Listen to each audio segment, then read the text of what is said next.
परम करुणामयी दिव्य जननी मा परम कारुणिक जुगावतार प्रभु श्री अरविंद अभय पाद पद्म अशेष भक्तिपूत प्रणति ऑनलाइन माध्यम मांकर पाठशाला रे जोग देइथिबा मोर समस्त श्रद्धाई भाई भौणी मानकु मो मोर हृदय श्रद्धा और सम्मान ज्ञापन करुछि। दिव्य जननी धरावतरण पावन पवित्र मासरे तांकर अमल कमल चरण रे भक्तिपूत कृतज्ञता जणैबार ए जो दिव्य प्रयास करा जाइछि तार उद्योक्ता को मु आंतरिक धन्यवाद दउछि। आज से सुजोगटी मते मिलिथिबारु मां को कृतज्ञता ज्ञापन करुछि। ए अभिनव पाठशाला रे जोग देइथिबा मोर समस्त श्रद्धाई भाई भौणी मानकु मातृ चेतना रे तल्लीन हेबा को अनुरोध जणाउछि। मांकर जापान अवस्थान समय जो अनुभूति जहाँ से निजे प्रकाश करिसंती सेही संपर्क रे जत्किंचित साध्य मते उपस्थापन करिवार प्रयास करुछि। She has given elaborate descriptions of the beauty of Japanese landscapes and the perfect arrangements of the houses.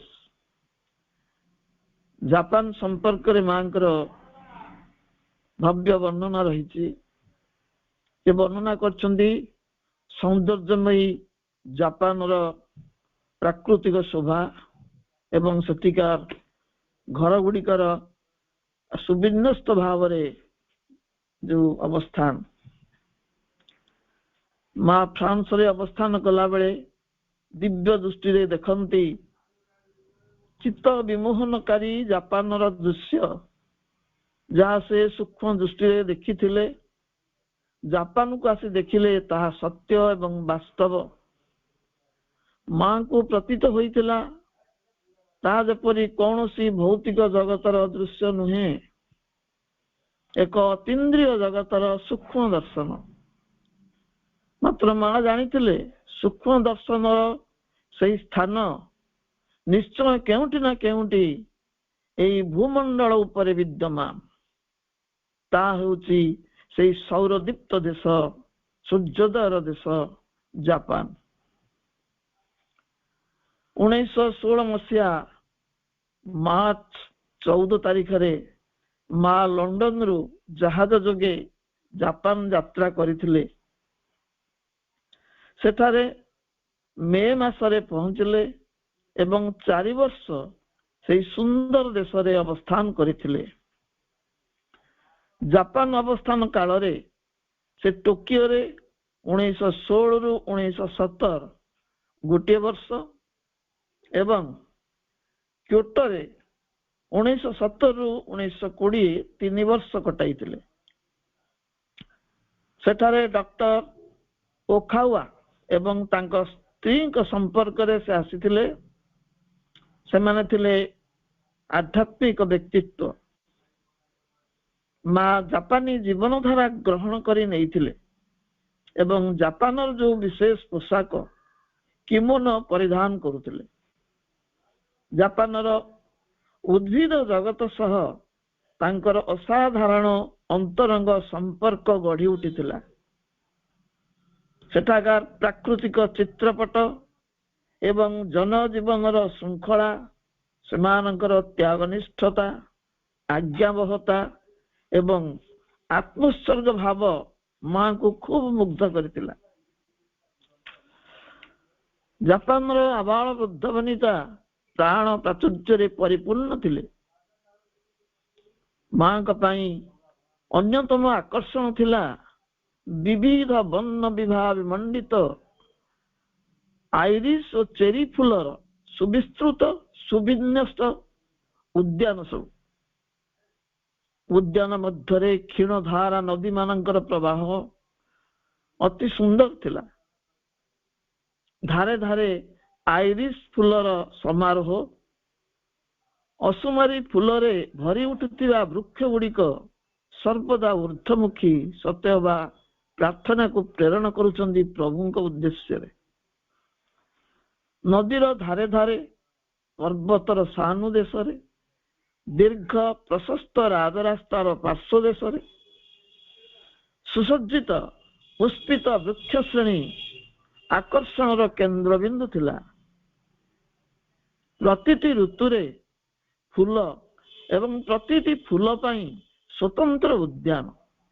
ଋତୁ ଅନୁସାରେ ବଗିଚା ଗୁଡ଼ିକ ସୁସଜ୍ଜିତ ଥିଲା ଏବଂ ଋତୁକାଳୀନ ଫୁଲରେ ସେଗୁଡ଼ିକ ସୁଶୋଭିତ ହେଇଥିଲା। ପ୍ରତ୍ୟେକ ଜାପାନୀ ଗୃହ ଚାରୁକଳାର ସାମଗ୍ରିକ ପ୍ରକାଶ।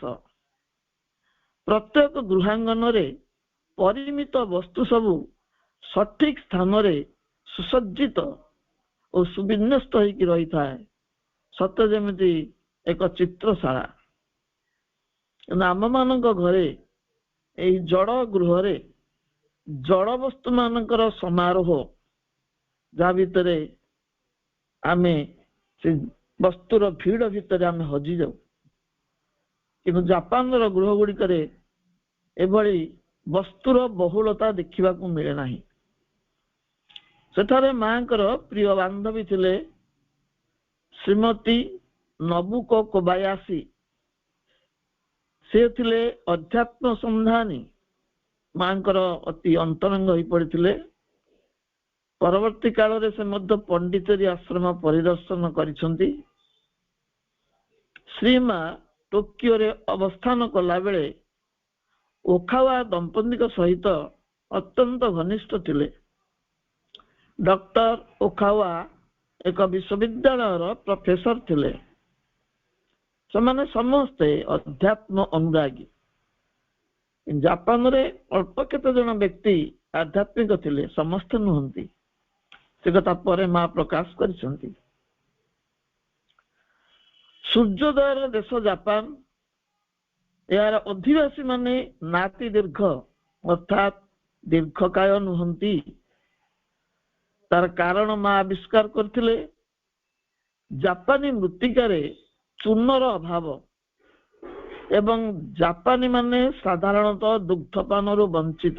ଏହି କାରଣରୁ ସେମାନଙ୍କର ଉଚ୍ଚତା ହ୍ରାସ ପାଇଛି ବୋଲି ମା ପ୍ରକାଶ କରିଛନ୍ତି।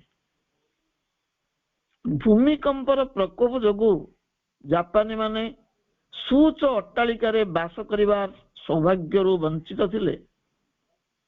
ମାତ୍ର କାଷ୍ଠ ଓ କାଗଜ ନିର୍ମିତ ବାସଗୃହ ଗୁଡ଼ିକ କଳାକୃତିରେ ପୂର୍ଣ୍ଣ କାରୁକାର୍ଯ୍ୟମୟ ହୋଇ ଉଠିଥିଲା। ଜାପାନୀ ବାସଗୃହ ଗୁଡ଼ିକ ସୁନ୍ଦର, ସୁବ୍ୟବସ୍ଥିତ ଏବଂ କାରୁକାର୍ଯ୍ୟପୂର୍ଣ୍ଣ। ଗୃହ ମଧ୍ୟରେ ମୂଲ୍ୟବାନ ଆସବାବ ପତ୍ରର ଭିଡ଼ ନଥାଏ। ଆମମାନଙ୍କ ଘର ପରି ସେଗୁଡ଼ିକ ପେଲାପେଲି ଠେଲାଠେଲି ହେଉନଥାନ୍ତି। ସେମାନଙ୍କର ନିରାଡମ୍ବର ଗୃହସଜ୍ଜା ବେଶ ଆକର୍ଷଣୀୟ ଓ ମନୋମୁଗ୍ଧକର। ମା ଟୋକିଓ ନଗରୀ ସମ୍ପର୍କରେ ମଧ୍ୟ କିଛି ତଥ୍ୟ ଦେଇଛନ୍ତି। ନଗରୀଟି ଲଣ୍ଡନ ଠାରୁ ମଧ୍ୟ ବୃହତ୍ତର। ଟୋକିଓର ପ୍ରତ୍ୟେକ ଗୃହରେ ଥାଏ ବଗିଚାଟିଏ। ପ୍ରତ୍ୟେକ ଅଧିବାସୀ ଗୋଟେ ବଗିଚାର ମାଲିକ। ଉଦ୍ୟାନପୂର୍ଣ୍ଣ ଏ ଟୋକିଓ ନଗରୀରେ ଜଣେ ରାସ୍ତା ପାଇବା ସହଜ ନୁହେଁ। ପଥିକଟିଏ ପଥଭ୍ରଷ୍ଟ ହେଇଯାଏ। ପ୍ରତ୍ୟେକ କୋଣରେ ସେ ଏକ ଏକ ଉଦ୍ୟାନକୁ ଭେଟୁଥାଏ। ଏହା ଜାପାନର ଏକ ଚର୍ଚ୍ଚିତ ଘଟଣା, କାରଣ ଏହା ବାରମ୍ବାର ଘଟୁଥାଏ। ପଥିକଟିଏ ଗୋଟେ ପ୍ରାନ୍ତରୁ ଗୋଟେ ଉଦ୍ୟାନ ପାରି ହେଇ ପହଞ୍ଚିଲା ବେଳକୁ ଅନ୍ୟ ପ୍ରାନ୍ତରେ ଆଉ ଗୋଟେ ଉଦ୍ୟାନକୁ ଭେଟେ ବାଟ ହଜେଇଥାଏ। ମା ଜାପାନୀ ମାନଙ୍କ ଚରିତ୍ରରେ ଯାହା ଆବିଷ୍କାର କଲେ ତାହା ହେଉଛି ସେମାନେ ବହୁ ଅଧିକ ପରିମାଣରେ ଧାର୍ମିକ, ନୀତିବାଦୀ, ନୈତିକ ଜୀବନକୁ ଭଲ ପାଆନ୍ତି। ମାତ୍ର ମା କହୁଛନ୍ତି ସେମାନେ ଆଦୌ ଆଧ୍ୟାତ୍ମିକ ନୁହନ୍ତି। ଅଳ୍ପ କେତେ ଜଣଙ୍କୁ ଛାଡ଼ିଦେଲେ ଅନ୍ୟମାନେ ପାରମ୍ପରିକ ଧାର୍ମିକ ଧାରାରେ ଜୀବନ ବଞ୍ଚିବାକୁ ଭଲ ପାଆନ୍ତି। ଅତି କଠିନ ନୈତିକ ନିୟମ ମାନି ସେମାନଙ୍କୁ ଚଳିବାକୁ ହୁଏ। ଅତି ଛୋଟ ଛୋଟ ବିଷୟରେ ସେମାନଙ୍କର କଡ଼ା ମାନସିକ ନିୟମ ସବୁ ରହିଛି। ଏକ ନିର୍ଦ୍ଦିଷ୍ଟ ଧାରାରେ ସେମାନେ ଖାଆନ୍ତି, ସେଥିରୁ ବ୍ୟତିକ୍ରମ ହେଲେ ସେମାନେ ନୀତିଭ୍ରଷ୍ଟ ହେଲେ ବୋଲି ମନେ କରନ୍ତି। ନିର୍ଦ୍ଦିଷ୍ଟ କେତେକ କଥା କହିବାକୁ ହେବ, ସେ ଧାରାଟି ମଧ୍ୟ ବିଚ୍ୟୁତ ନ ହୁଏ। ଦୋକାନକୁ ସଉଦା କରିବାକୁ ଗଲେ ଯଦି ସେଇ ନିର୍ଦ୍ଦିଷ୍ଟ ଢଙ୍ଗଟି ଭୁଲିଯାଅ, ତୁମକୁ ଆଉ ସଉଦା ମିଳିବ ନାହିଁ। ସେମାନଙ୍କର ସମସ୍ତ ପ୍ରାଣିକ ସତ୍ତା କାର୍ଯ୍ୟକାରୀ ଶକ୍ତିରେ ପରିଣତ ହେଇଛି। ପ୍ରାଣରେ ଯେତେ ଶକ୍ତି ତାଙ୍କର ଅଛି, ସେମାନେ ତାହାକୁ କର୍ମଯୋଗରେ ବିନିଯୋଗ କରିଛନ୍ତି। ଅସାଧାରଣ ସହନଶୀଳତା ଅଛି ସେମାନଙ୍କର, ମାତ୍ର ନାହିଁ ଆସ୍ପୃହା। ବାହାରୁ ଯାଉଥିବା ବ୍ୟକ୍ତି ସେମାନଙ୍କ ଧାରାରେ ନ ଚଳିଲେ ସେମାନେ ବହୁତ ଆଘାତ ପାଆନ୍ତି। ତାଙ୍କ ନିୟମ ମାନୁନଥିବା ବ୍ୟକ୍ତି ଅସଭ୍ୟ ଭାବରେ ପରିଗଣିତ ହୁଏ। ଯିଏ ତାଙ୍କର ନିୟମକୁ ନ ମାନେ ସେମାନେ ତାକୁ ଅସଭ୍ୟ ବୋଲି ଭାବନ୍ତି। ଇଂରେଜ ମାନଙ୍କ ପ୍ରତି ମଧ୍ୟ ସେମାନଙ୍କର ଏଇଭଳି ଗୋଟିଏ ଧାରଣା ରହିଛି। ମା ତାଙ୍କର ଜଣେ ଜାପାନୀ ବନ୍ଧୁଙ୍କୁ ଆତ୍ମଦର୍ଶନ ଶିକ୍ଷା ଦଉଥିଲେ, ଆତ୍ମାର ସହଯୋଗରେ ଆସିବା ପାଇଁ ସାହାଯ୍ୟ କରିଥିଲେ। ମାତ୍ର ତାଙ୍କ ସମ୍ପର୍କରେ ଏକ ବିଚିତ୍ର ଅଭିଜ୍ଞତା ମା ପ୍ରକାଶ କରିଛନ୍ତି। ସେ ବ୍ୟକ୍ତି କିଛି ଦିନ ପରେ ସେ ଜାଗା ଛାଡି ପଳେଇଲେ। ପରେ ଯେତେବେଳେ ମା ତାର ସାକ୍ଷାତ ପାଇଲେ, ତାକୁ ପଚାରିଲେ ପଳେଇ ଆସିବାର କାରଣ କଣ? ସେ ଏକ ଅଦ୍ଭୁତ ଉତ୍ତର ଦେଲା। ତାର ଅବିକଳ ନକଲ ହଉଛି, ଲୋକଟି ମାଙ୍କୁ କହୁଛି, ଓହ ଜାଣନ୍ତି, ମୁଁ ମୋର ଆତ୍ମାର ଆବିଷ୍କାର କଲି। ଦେଖିଲି ଯେ ମୋ ଆତ୍ମା ମୋ ଦେଶର ଏବଂ ମିକାଡୋର ବିଶ୍ୱାସ ଠାରୁ ଅଧିକ ଶକ୍ତିଶାଳୀ। ମୋତେ ମୋର ଆତ୍ମାକୁ ମାନିବାକୁ ହବ ଏବଂ ମୁଁ ମୋର ସମ୍ରାଟଙ୍କର ବିଶ୍ୱସ୍ତ ପ୍ରଜା ହୋଇ ରହିପାରିବି ନାହିଁ। ତେଣୁ ମୋତେ ଚାଲିଯିବାକୁ ହେଲା। ମୁଁ ଯଦି ଆତ୍ମାର ନିର୍ଦ୍ଦେଶ ମାନିବି, ସମ୍ରାଟଙ୍କର ଆଦେଶକୁ ଅମାନ୍ୟ କରିବି। ତେଣୁ ମୁଁ ସେ ସ୍ଥାନ ତ୍ୟାଗ କଲି। ଏହାପରେ ମା ତାଙ୍କର ଆଧ୍ୟାତ୍ମିକ ଅନୁଭୂତି ଗୁଡ଼ିକ ଡେଲି ଡାଏରୀ ବା ଦିନଲିପି ମାନଙ୍କରେ ଲିପିବଦ୍ଧ କରିଛନ୍ତି। ଅନେକ ଗୁଡ଼ିଏ ଦିନଲିପି ତାଙ୍କର ପ୍ରସ୍ତୁତ ହେଇଛି। ଏହା ଏତେ ଦୀର୍ଘ ଓ ବିପୁଳ, ତାହା ଏଠାରେ ପ୍ରକାଶ କରିବା ସମ୍ଭବ ନୁହେଁ। ପ୍ରତ୍ୟେକ ଆଲେଖ୍ୟରେ ରହିଛି ମାଙ୍କର ଭିନ୍ନ ଭିନ୍ନ ଅନୁଭୂତି ଏବଂ ସବୁଗୁଡ଼ିକ ଆଧ୍ୟାତ୍ମିକ ଭାବ ସମ୍ବଳିତ। ମାଙ୍କର ଅନ୍ୟାନ୍ୟ ଅନୁଭୂତିରୁ କିଛି ଏଠାରେ ଉପସ୍ଥାପନ କରାଯାଉଛି। ମାଙ୍କର ଟୋକିଓ ରହଣୀ କାଳ ମଧ୍ୟରେ ତାଙ୍କର ବି ଗୋଟେ ବଗିଚା ଥିଲା। ମା ନିଜେ ଗୋଟେ ବଗିଚା କରିଥିଲେ। ସେଥିରେ ସେ ନିଜେ ପରିବା ଚାଷ କରୁଥିଲେ ଏବଂ ବୁଲି ବୁଲି ଦେଖୁଥିଲେ ପ୍ରତିଦିନ ରୋଷେଇ ପୂର୍ବରୁ କେଉଁ ପରିବାଟି ସେଦିନ ଭୋଜନ ପ୍ରସ୍ତୁତି ପାଇଁ ସେ ନେବେ। ସେମାନଙ୍କ ମଧ୍ୟରୁ କେତେକ ଭୋଜନ ପ୍ରସ୍ତୁତି ପାଇଁ ଅସମ୍ମତି ପ୍ରକାଶ କରୁଥିଲେ, ମାତ୍ର ଆଉ କେତେକ ଭୋଜନ ସାମଗ୍ରୀ ହେବା ପାଇଁ ସମ୍ମତି ପ୍ରକାଶ କରୁଥିଲେ। ଯେଉଁମାନେ ଅସମ୍ମତ, ମା ସେମାନଙ୍କୁ ସ୍ପର୍ଶ କରନ୍ତି ନାହିଁ। ଫ୍ରାନ୍ସରେ ମଧ୍ୟ ମାଙ୍କର ଏକ କିଚେନ ଗାର୍ଡେନ ଥିଲା। ସେଥିରେ ମୂଳା, ବିନ୍, କୋବି ଇତ୍ୟାଦି ପନିପରିବା ମା ଚାଷ କରୁଥିଲେ। ସେଠାରେ ମଧ୍ୟ ସେଇ ସମାନ ଅବସ୍ଥା। ମାତ୍ର ମା ଗବେଷଣା କରି କାରଣ ଖୋଜିଲେ, ଅସମ୍ମତିର କାରଣ କଣ, କାହିଁକି ଏମାନେ ଅସମ୍ମତ ହଉଛନ୍ତି। ତାର ପଶ୍ଚାତରେ ଥିବା କାରଣଟି ମା ଆବିଷ୍କାର କରିଥିଲେ। ସେମାନଙ୍କ ମଧ୍ୟରୁ କେତେକ ତିକ୍ତ ବା କଠିନ ଥିଲେ, ଯୋଉଟା ଖାଦ୍ୟ ଉପଯୋଗୀ ନୁହଁ।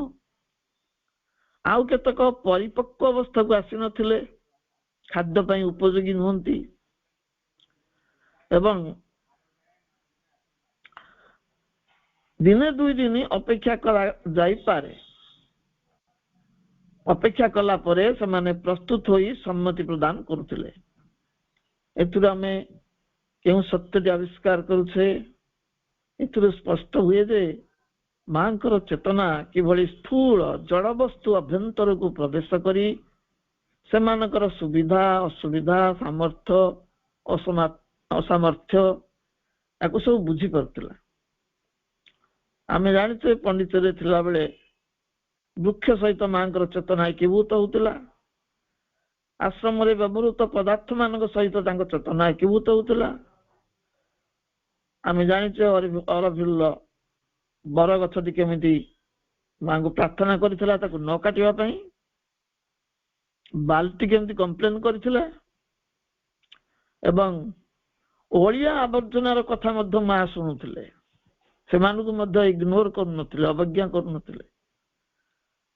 ଆଶ୍ରମ ଡାଇନିଂ ପାଖରେ ଗୋଟେ ଆମ୍ବ ଗଛ ଥିଲା ଯୋଉଥିରେ ଗୁଡ଼ିଏ କୁଜ ଭଳି ଆକାର ସୃଷ୍ଟି ହେଇକି ତାକୁ ଅସୁନ୍ଦର କରିଥିଲା। ସେ ଗଛଟିକୁ କାଟିଦେବା ପାଇଁ ଆଶ୍ରମ କେତେକ ବ୍ୟକ୍ତି ଚାହୁଁଥିଲେ। ବୃକ୍ଷ ମଧ୍ୟ ମନୁଷ୍ୟ ଭାବନାକୁ ଜାଣିପାରେ। ସେ ବୃକ୍ଷଟି ମାଙ୍କୁ ପ୍ରାର୍ଥନା କଲା। ମା ତାର ପ୍ରାର୍ଥନା ଶୁଣିଲେ। ସେ ଦିବ୍ୟ ଜନନୀ ଜଗତ ଜନନୀ ଜଡ଼ଠୁ ଜୀବନ୍ତ ପର୍ଯ୍ୟନ୍ତ ସମସ୍ତଙ୍କର ବେଦନାକୁ ବୁଝନ୍ତି। ତେଣୁ ସେ ମନା କଲେ ସେ ଗଛ କଟାଯିବନି, କିନ୍ତୁ ସେ କୁଜ ଗୁଡ଼ିକ ଯୋଉ ବାହାରିଛି ତାକୁ ଅପରେସନ କରାଯିବ। ଅପରେସନ ସେମିତି କରାଯିବନି, ତାକୁ କାଟିବ। ତେଣୁ ସେଥିରେ ନିଶ୍ଚେତକ ଦିଆଯିବ, ଆନାସ୍ଥେସିଆ ପ୍ରୟୋଗ କରାଯାଇ ସେଗୁଡ଼ିକ କଟାଯିବ। ଇଏ ହଉଛି ଦିବ୍ୟ ଜନନୀଙ୍କ ସମସ୍ତ ସତ୍ତା ପ୍ରତି କିଭଳି ପ୍ରେମ ଭାବ। ଏହା ଛଡା ଚେରି ଫୁଲ ସହିତ ମାଙ୍କର ଆତ୍ମୀୟତା ତାର ଅନ୍ୟ ଗୋଟେ ମଧ୍ୟ ବଳିଷ୍ଠ ପ୍ରମାଣ। ଚେରି ଫୁଲ ଜାପାନୀ ମାନଙ୍କର ଅତ୍ୟନ୍ତ ପ୍ରିୟ। ଜଣେ ଯୁବ ସୈନିକ ବା ବିଶ୍ୱସ୍ତ ଯୋଦ୍ଧାର ପ୍ରତୀକ ହେଲା ଚେରି ଫୁଲ। ଚେରି ଫୁଲକୁ ଜଣେ ଯୋଦ୍ଧାର ପ୍ରତୀକ ଭାବରେ ଗ୍ରହଣ କରନ୍ତି। ଜାପାନୀ ମାନେ ଏତେ ପୁଷ୍ପପ୍ରିୟ ଥିଲେ ଯେ ମୃତ୍ୟୁଦଣ୍ଡ ପ୍ରାପ୍ତ ଜଣେ ସୈନିକ ତାର ଶେଷ ଇଚ୍ଛା ଯେତେବେଳେ ପଚରାଗଲା, ଶେଷ ଇଚ୍ଛା ସ୍ୱରୂପ ସେ ତାକୁ ଫୁଲଟିଏ ଦିଆଯାଉ ବୋଲି ପ୍ରାର୍ଥନା କଲା। ଜୀବନ ପ୍ରାର୍ଥନା କଲାନି, ଅନ୍ୟ କିଛି ସମ୍ପଦ ପ୍ରାର୍ଥନା କଲାନି, ପ୍ରାର୍ଥନା କଲା ଫୁଲଟିଏ। ତେଣୁ ଫୁଲ କେତେ ପ୍ରିୟ ସେମାନଙ୍କର। ଚେରି ଫୁଲ ସହ ଏକାତ୍ମ ହୋଇଯାଇ ମାଙ୍କର ଯେଉଁ ଉପଲବ୍ଧି ହୋଇଥିଲା ତାହା ସେ ତାଙ୍କ ଦିନଲିପିର ପୃଷ୍ଠାରେ ଲିପିବଦ୍ଧ କରିଛନ୍ତି।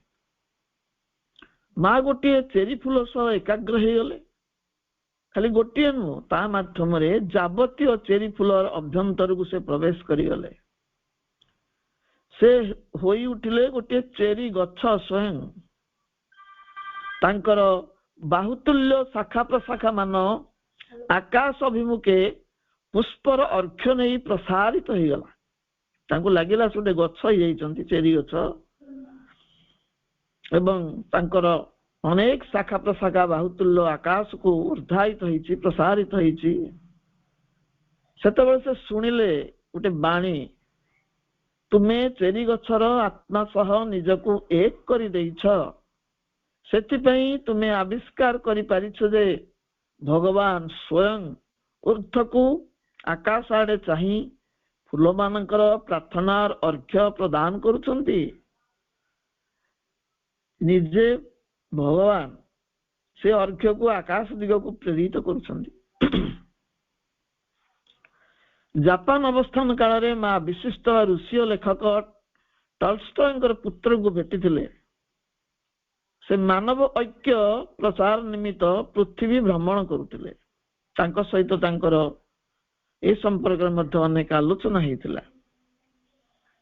ଜାପାନରେ ମା ଆଉ ଗୋଟେ ରହସ୍ୟକୁ ଉନ୍ମୋଚନ କରିଥିଲେ। ମୃତ୍ୟୁ ପଶ୍ଚାତରେ ଥିବା ସତ୍ତା ମାନଙ୍କ ସମ୍ପର୍କରେ କିଛି ରହସ୍ୟମୟ ସତ୍ୟକୁ ସେ ଆବିଷ୍କାର କରିଥିଲେ। ମୃତ୍ୟୁ ପଶ୍ଚାତରେ କିଛି ରହସ୍ୟମୟ ସତ୍ତା ଥାନ୍ତି, ମୃତ୍ୟୁର କାରକ ସେମାନେ। ପୃଥିବୀର ପ୍ରତ୍ୟେକ ଜୀବସତ୍ତା ଓ ଜଡ଼ ସତ୍ତା ପଶ୍ଚାତରେ ଗୋଟିଏ ଗୋଟିଏ ସୂକ୍ଷ୍ମ ସତ୍ତା ବିଦ୍ୟମାନ ଥାନ୍ତି। କେବଳ ସୂକ୍ଷ୍ମ ଦ୍ରଷ୍ଟା ମାନେ ସେ ସତ୍ତା ମାନଙ୍କୁ ଦେଖିପାରନ୍ତି। ସେମାନଙ୍କ ମଧ୍ୟରୁ କେତେକ କ୍ଷତିକାରକ ସତ୍ତା ମନ୍ଦ କାର୍ଯ୍ୟ କରିବାକୁ ତତ୍ପର ଥାନ୍ତି। ସମସ୍ତେ ଶୁଭଚିନ୍ତକ ନୁହନ୍ତି। କେତେକ ସତ୍ତା ଅତ୍ୟନ୍ତ କ୍ଷତିକାରକ, ସର୍ବଦା କିଛି ଅନିଷ୍ଟ କରିବା ପାଇଁ ତତ୍ପର ଥାନ୍ତି। ଯଦି କେହି ସୂକ୍ଷ୍ମ ଦର୍ଶନରେ ସେମାନଙ୍କୁ ଦେଖି ନିଜର ଅତୀନ୍ଦ୍ରିୟ ଶକ୍ତି ପ୍ରୟୋଗ କରିପାରନ୍ତି, ତାହେଲେ ସେମାନେ ନିଷ୍କ୍ରିୟ ହେଇପାରନ୍ତି। ତାଙ୍କର ଶକ୍ତିକୁ, ଏ ସୂକ୍ଷ୍ମ ସତ୍ତା ମାନଙ୍କର ଶକ୍ତିକୁ ନିଷ୍କ୍ରିୟ କରିବାର ଏକମାତ୍ର ପଦ୍ଧତି ହେଉଛି, ଯୋଉମାନଙ୍କର ଅତୀନ୍ଦ୍ରିୟ ଶକ୍ତି ଅଛି ସେ ଶକ୍ତିକୁ ସେମାନେ ପ୍ରୟୋଗ କରିବା ମାଙ୍କର ଥିଲା। ମାଙ୍କର ବିଶ୍ୱାସ ଥିଲା ଏଭଳି ଶହ ଶହ ସତ୍ତା ଅଛନ୍ତି ଯେଉଁମାନେ ଅନ୍ୟମାନଙ୍କର ମୃତ୍ୟୁର କାରଣ ହୋଇଥାନ୍ତି। ସେଭଳି ଦୁଇଟି ଭୟଙ୍କର ସତ୍ତାଙ୍କର ସାକ୍ଷାତ ମଧ୍ୟ ମା ପାଇଥିଲେ, ଗୋଟିଏ ଫ୍ରାନ୍ସରେ, ଅନ୍ୟଟି ଜାପାନରେ। ସତ୍ତା ଦୁଇଟି ପରସ୍ପର ଠାରୁ ଭିନ୍ନ ଥିଲେ, ଏକା ପ୍ରକାର ନୁହନ୍ତି। ତାର କାରଣ ସ୍ୱରୂପ ମା କହୁଛନ୍ତି, ମାନବିକ ସଂସ୍କୃତି, ଶିକ୍ଷା, ଦେଶ ଓ ବିଶ୍ୱାସ ଅନୁସାରେ ସେଇ ସତ୍ତା ଗୁଡିକ ଭିନ୍ନ ଭିନ୍ନ ପ୍ରକାର ହେଇଥାନ୍ତି, ଏକା ପ୍ରକାର ନୁହନ୍ତି। ମୃତ୍ୟୁର ପ୍ରତ୍ୟେକ ସତ୍ତା ଯେଉଁଭଳି ହେଇଥାଉ ନା କାହିଁକି, କେତେକ ନିର୍ଦ୍ଦିଷ୍ଟ ସଂଖ୍ୟକ ମୃତ ବ୍ୟକ୍ତି ତାଙ୍କ ଅଧିକାରଭୁକ୍ତ ହେଇଥାନ୍ତି। ଅନେକ ଲୋକଙ୍କ ଜୀବନକୁ ସେମାନେ ଅଧିକାର କରିନିଅନ୍ତି, ମୃତ୍ୟୁର କାରକ ହେଇଥାନ୍ତି। ପ୍ରାଣିକ ଶକ୍ତିରାଜି ଓ ପ୍ରକୃତି ମଧ୍ୟରେ ଏକ ପ୍ରକାର ମିତ୍ରତା ଥାଏ। ସେମାନେ ହେଉଛନ୍ତି ପ୍ରାଣିକ ଶକ୍ତି, ପ୍ରକୃତି ସହିତ ମିତ୍ରତା କରି ତାକୁ ଆୟତ କରି ନିଅନ୍ତି। ଯଦି ମୃତ୍ୟୁର ସତ୍ତାଟିଏ ସ୍ଥିର କରିନିଏ ଯେ ସେ ଏତିକି ସଂଖ୍ୟକ ଲୋକ ତଥା ଏଇ ଲୋକମାନଙ୍କୁ ଆୟତ୍ତ କରିବ, ଅଧୀନସ୍ଥ କରିବ, ଏଇ ଲୋକମାନେ ମରିବେ, ସେ ତାର ଦାବି ଅନୁସାରେ ମୁମୂର୍ଷୁ ଲୋକମାନଙ୍କ ପାଖରେ ଯାଇ ପହଞ୍ଚିଯାଏ, ବସେ ତାଙ୍କ ପାଖରେ। ମା କହୁଛନ୍ତି, ମାତ୍ର ତୁମେ ଯଦି ସଚେତନ ଥାଅ ଏବଂ ମୃତ୍ୟୁର ପଶ୍ଚାତରେ ଥିବା ସତ୍ତାଟିକୁ ଦେଖିପାର, ଯେଉଁ ବ୍ୟକ୍ତିର ଜୀବନ ନେବାକୁ ସେ ଯାଉଛି, ସେ ମରିବାଟା ଯଦି ତୁମେ ନ ଚାହୁଁଥାଅ, ସେ ତୁମର ପ୍ରିୟ ଲୋକ ହେଇଥାଇପାରନ୍ତି, ସେ ମରୁ ବୋଲି ତୁମେ ଚାହୁଁନାହ, ଏବଂ ତୁମର ଯଦି କିଛି ଅତୀନ୍ଦ୍ରିୟ ଶକ୍ତି ଥାଏ, ତେବେ ତୁମେ ତାକୁ କୁହ, ସେ ସତ୍ତାଟିକୁ ସାବଧାନ କର, ନା ମୁଁ ବାରଣ କରୁଛି, ତୁମେ ତାକୁ ନିଅ ନାହିଁ, ତମେ ତାକୁ ସ୍ପର୍ଶ କର ନାହିଁ। ମା କହୁଛନ୍ତି ଏଭଳି ଘଟଣା ଅନେକ ବାର ଜାପାନରେ ଘଟିଛି। ଯୋଉମାନେ ମରନ୍ତୁ ନାହିଁ ବୋଲି ଇଚ୍ଛା କରାଯାଏ, ସେମାନଙ୍କ ପାଇଁ ଅତୀନ୍ଦ୍ରିୟ ଶକ୍ତି ପ୍ରୟୋଗ କରିବାକୁ ପଡେ। ମୃତ୍ୟୁର ପଶ୍ଚାତରେ ଥିବା ସତ୍ତା ସର୍ବଦା ଏକ ସମାନ ସତ୍ତା ହେଇନଥାନ୍ତି। ତାର ଅର୍ଥ, ମୃତ୍ୟୁର ପଶ୍ଚାତରେ ବହୁ ସତ୍ତା ରହିଛନ୍ତି। ମୃତ୍ୟୁକାରକ ସତ୍ତାଟି ନିଜେ ଚାହୁଁଥିବା ବ୍ୟକ୍ତିକୁ ଛାଡ଼ି ଦେଇପାରେ, ମାତ୍ର ତା ବଦଳରେ ଅନ୍ୟ ଏକ ବ୍ୟକ୍ତିର ମୃତ୍ୟୁ ଘଟେଇଥାଏ। ତ ସେ ବାଧ୍ୟ ହୁଏ, ଯାହାର ମୃତ୍ୟୁର କାରଣ ହବା ପାଇଁ ଆସିଛି, ଯେଉଁ ବ୍ୟକ୍ତିଟିକୁ ନବାକୁ ଆସିଛି, ତାକୁ ସେ ନେଇ ନପାରେ କୌଣସି କାରଣରୁ, ସେ କିନ୍ତୁ ଆଉ କାହାର ଜୀବନ ନେଇଯିବ, ଆଉ ଜଣଙ୍କର ମୃତ୍ୟୁ ଘଟେଇବ। କାରଣ ମୃତ ବ୍ୟକ୍ତି ତାର ଆବଶ୍ୟକ, ତାର ଦାବି ଗୋଟେ ମୃତ ବ୍ୟକ୍ତି। ସେହିପରି ମୃତ୍ୟୁର କାରକ ଯେଉଁ ସତ୍ତା ମାନେ ଥାନ୍ତି, ଯୋଉ ଅଗ୍ନି ବିତ୍ପାତ ସବୁ ହୁଏ, ଜାପାନରେ ତ ଅଗ୍ନି ବିତ୍ପାତ ସବୁବେଳେ ହଉଥାଏ। ଅଗ୍ନି ବିତ୍ପାତ ମଧ୍ୟ ଅଗ୍ନି ପଶ୍ଚାତରେ ଥିବା କୌଣସି ଅଶୁଭ ସତ୍ତା ଦ୍ୱାରା ହେଇଥାଏ। ଯୋଉ ଅଗ୍ନି ଉତ୍ପାତ ହଉଛି, ତା ପଶ୍ଚାତରେ ମଧ୍ୟ କିଛି ଅଶୁଭ ସତ୍ତା ଥାନ୍ତି। ମା ତାଙ୍କର ଅଭିଜ୍ଞତାରୁ କାହାଣୀଟିଏ କହିଛନ୍ତି। ମା ଜାପାନରେ ଅଗ୍ନି ପଶ୍ଚାତରେ ଥିବା ସତ୍ତାକୁ ଦେଖିଥିଲେ। ଜାପାନରେ ଅଗ୍ନି ବିତ୍ପାତ ଏକ ସାଧାରଣ ଦୈନନ୍ଦିନ ଘଟଣା। ଯେତେବେଳେ ଅଗ୍ନି ବିତ୍ପାତ ଘଟେ, ଏକ ସଙ୍ଗେ ଗୋଟିଏ କ୍ଷୁଦ୍ରାଞ୍ଚଳ, ଗୋଟିଏ ପଲ୍ଲୀ ଅଞ୍ଚଳ, ଗୋଟିଏ ଗ୍ରାମାଞ୍ଚଳ ସମ୍ପୂର୍ଣ୍ଣ ଭାବରେ ଜଳିଯାଏ, ବିଲୁପ୍ତ ହେଇଯାଏ। ଅଗ୍ନିର ପଶ୍ଚାତରେ ଥିବା ସତ୍ତା ଏକକାଳୀନ ଅନେକ ଗୁଡ଼ିଏ ଘର ଖୁବ୍ କମ ସମୟ ମଧ୍ୟରେ ଭସ୍ମୀଭୂତ କରିଦେଇଥାଏ। ଏଭଳି ଗୋଟେ ପାହାଡ଼ ତଳି ସୁନ୍ଦର ଗ୍ରାମ ଥିଲା, ଯୋଉ ଗ୍ରାମଟିରେ କିଛି ଲୋକ ବାସ କରୁଥିଲେ। ଚତୁଃପାର୍ଶ୍ୱରେ ସୁନ୍ଦର ଉଦ୍ୟାନ ଥିଲା, ନଦୀଟିଏ ବହି ଯାଉଥିଲା। ପ୍ରାକୃତିକ ଶୋଭାଯୁକ୍ତ ସେଇ ଛୋଟ ଗାଁଟି, ସେ ଗାଁଟି ଅଗ୍ନି ଉତ୍ପାତରେ ଭସ୍ମୀଭୂତ ହେଇଗଲା। ଏବଂ ଜଣେ ପୋଷ୍ଟ ପିଅନ ସେ ଗାଁର ଗୋଟେ ଚିଠି ନେଇକି ଗଲା ବେଳକୁ ଦେଖିଲା ସେ ଗାଁର ଅସ୍ତିତ୍ୱ ନାହିଁ। ସେଠି ଗୋଟିଏ ସେ ଗାଁଟି ସମ୍ପୂର୍ଣ୍ଣ ବରଫାବୃତ ହେଇଯାଇଛି। ଅଗ୍ନିକାଣ୍ଡ ପରେ ପୁଣି ବରଫ ପଡିଛି, ତୁଷାରପାତ ହେଇଛି। ଏବଂ ଏ ତୁଷାର ପଶ୍ଚାତରେ ମଧ୍ୟ ବିଭିନ୍ନ ସତ୍ତା ଥିବା କଥା ମା କହିଛନ୍ତି। ସେମାନଙ୍କ କାରଣରୁ ତୁଷାର ମଧ୍ୟରେ ସେ ଗାଁର ଅସ୍ତିତ୍ୱ ବିଲୀନ ହେଇଯାଇଛି। ମା ଦିନେ ବିଶ୍ରାମ ନେଉଥିଲା ବେଳେ ହଠାତ୍ ଦେଖିଲେ ଶିଖାଯୁକ୍ତ ମେଘ ଭଳି କିଛି ଗୋଟିଏ ବସ୍ତୁ, ମେଘଖଣ୍ଡଟି ମାଙ୍କ ଘରର ନିକଟବର୍ତ୍ତୀ ହଉଛି। ମା ଦେଖିଲେ ତା ମେଘଖଣ୍ଡ ନୁହେଁ, ତା ଏକ ସଚେତନ ସତ୍ତା। ମା ତାକୁ ସେଠାକୁ ଆସିବାର ପ୍ରଶ୍ନ କରନ୍ତେ, କାରଣ ପଚାରନ୍ତେ, ସେ ଅଗ୍ନି ସଂଯୋଗ କରିବାର ଅଧିକାର ନେଇ ଆସିଛି ବୋଲି ମାଙ୍କୁ ଉତ୍ତର ଦେଲା। ତାକୁ ସେ ଅଧିକାର ଦିଆଯାଇଛି ନିଆଁ ଲଗେଇବ। ମା ତାକୁ ଅଗ୍ନି ସଂଯୋଗ କରାଇବାରୁ ବିରତ କଲେ। ମାଙ୍କ ବାସସ୍ଥାନରେ ସେ ଅଗ୍ନି ସଂଯୋଗ କରିପାରିଲା ନାହିଁ। ତାଠାରୁ ମାଙ୍କର ଶକ୍ତି ଆହୁରି ଅଧିକ ଥିଲା। ସେ ଯୋଉ ଶକ୍ତି ନେଇକି ଆସିଥିଲା, ମାଙ୍କ ଶକ୍ତି ତାଠୁ ଅଧିକ ଥିଲା। ତେଣୁ ସେ ତାକୁ ପ୍ରତିରୋଧ କଲେ। ସେ ସେଠାରୁ ସିନା ଚାଲିଗଲା, କିନ୍ତୁ ନିକଟବର୍ତ୍ତୀ ଅନ୍ୟ ଏକ ଘରେ ଅଗ୍ନି ସଂଯୋଗ କଲା। ଯେମିତି ମୃତ୍ୟୁକାରକ ସତ୍ତା ମାନଙ୍କର ଦାବି ଥାଏ ମୃତଦେହ, ସେମିତି ଅଗ୍ନି କାରକ ସତ୍ତା ମାନଙ୍କର ମଧ୍ୟ ଦାବି ଥାଏ କୌଣସି ନା କୌଣସି ଘରକୁ ସେମାନେ ଭସ୍ମୀଭୂତ କରିବେ। ସମୟ ସମୟରେ ଏପରି ସଂକ୍ରାମକ ବ୍ୟାଧି ଦେଖାଦିଏ ଯେ ତା ଦ୍ୱାରା ଶହ ଶହ ଲୋକ ପ୍ରାଣ ହରାନ୍ତି। ବାସ୍ତବରେ କେତେକ ମନ୍ଦ ସତ୍ତା ଏଇଭଳି ମହାମାରୀର ପଶ୍ଚାତରେ ଥାନ୍ତି, କ୍ରିୟାଶୀଳ ଥାନ୍ତି। ମାତ୍ର ସେମାନଙ୍କୁ ସୂକ୍ଷ୍ମ ଦୃଷ୍ଟିରେ ଦେଖିବାକୁ ହବ। ମା କହୁଛନ୍ତି ସୂକ୍ଷ୍ମ ଦୃଷ୍ଟିରେ ଦେଖି ନିଜର ଅତୀନ୍ଦ୍ରିୟ ଶକ୍ତି ବଳରେ ହୀନ ବଳ କରାଯାଇ ପାରିବ। ତାହେଲେ ମହାମାରୀର ପ୍ରକୋପ ସ୍ୱତଃ ନିଃଶେଷ ହେଇଯାଏ। ତାଙ୍କ ପାଇଁ ଅତୀନ୍ଦ୍ରିୟ ଶକ୍ତି ପ୍ରୟୋଗ କଲେ ହିଁ ସେମାନଙ୍କର ବିଲୟ ଘଟେ। ମା ନିଜେ ଏପରି ଏକ ସମସ୍ୟାର ସମ୍ମୁଖୀନ ହୋଇଥିଲେ ଆମେ ଜାଣିଛେ। ତାହା ଥିଲା 1919 ମସିହା ଜାନୁଆରୀ ମାସର ପ୍ରାରମ୍ଭ କାଳ। ସମଗ୍ର ଜାପାନରେ ଦେଖାଗଲା ଫ୍ଲୁ ଭଳି ଏକ ଭୟଙ୍କର ସଂକ୍ରାମକ ରୋଗର ପ୍ରାଦୁର୍ଭାବ। ଟୋକିଓରେ ପ୍ରତିଦିନ ଶହ ଶହ ଲୋକ ଫ୍ଲୁରେ ଆକ୍ରାନ୍ତ ହେଉଥିଲେ ଏବଂ ଆକ୍ରାନ୍ତ ହେବାର ତୃତୀୟ ଦିନ ସେମାନେ ମୃତ୍ୟୁବରଣ କରୁଥିଲେ। ଶହ ଶହ ଲୋକଙ୍କ ଜୀବନ ଦୀପ ଲିଭି ଯାଉଥିଲା। ଏବଂ ଯଦି ଦୈବାତ୍ ତୃତୀୟ ଦିନ କେହି ମୃତ୍ୟୁବରଣ କରୁନଥିଲେ, 7 ଦିନ ପର୍ଯ୍ୟନ୍ତ ସେମାନଙ୍କୁ ସେଇ ଯନ୍ତ୍ରଣା ଭୋଗ କରିବାକୁ ପଡୁଥିଲା। 7ମ ଦିନ ଅନ୍ତରେ ସେମାନେ ପୁଣି ଆରୋଗ୍ୟ ଲାଭ କରୁଥିଲେ। ସେ ସମୟରେ ସହରରେ ଆତଙ୍କ ଖେଳି ଯାଇଥିଲା। ଯେତେବେଳେ ଅଚାନକ ଜାପାନରେ ଫ୍ଲୁ ରୋଗର ପ୍ରାଦୁର୍ଭାବ ଦେଖାଗଲା, ସମଗ୍ର ସହରରେ ଆତଙ୍କ ରାଜ ଖେଳିଗଲା।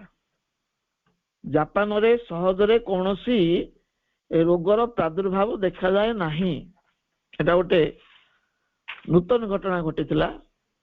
କାହିଁକି ନା ଜାପାନୀ ମାନେ ହଉଛନ୍ତି ଅତ୍ୟନ୍ତ ପରିଷ୍କାର ପରିଚ୍ଛନ୍ନ, ସ୍ୱାସ୍ଥ୍ୟ ପ୍ରତି ସଚେତନ ଏବଂ ଯତ୍ନବାନ। ସେମାନେ ଅତ୍ୟନ୍ତ ନିୟମନିଷ୍ଠ।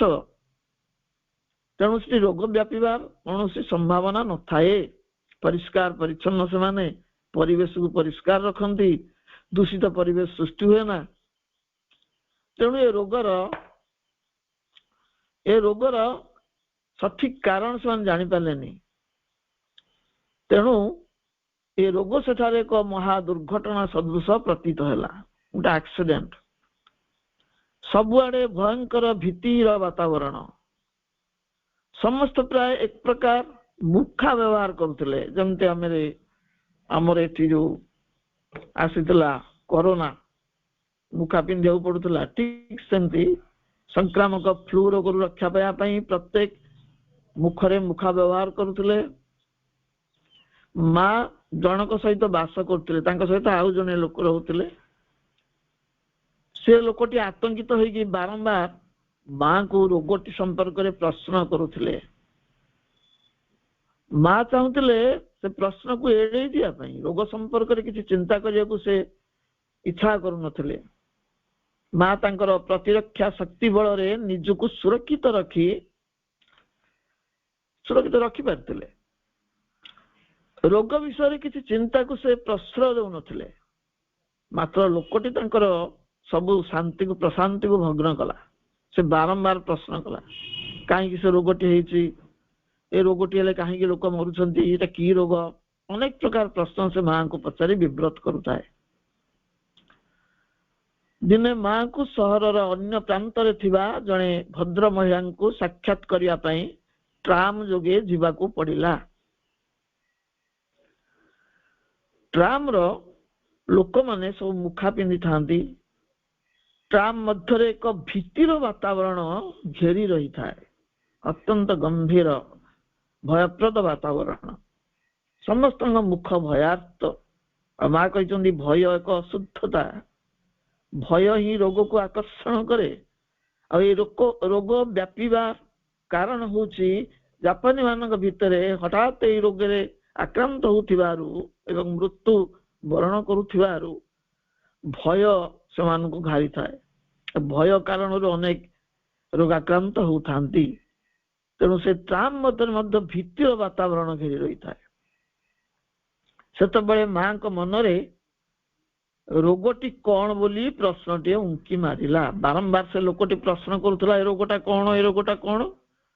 ସେଇଟା ହଠାତ୍ ଇକୋ ହେଲା ମାଙ୍କ ମନରେ, ସେଇ ଟ୍ରାମ ଭିତରେ। ମା ସେ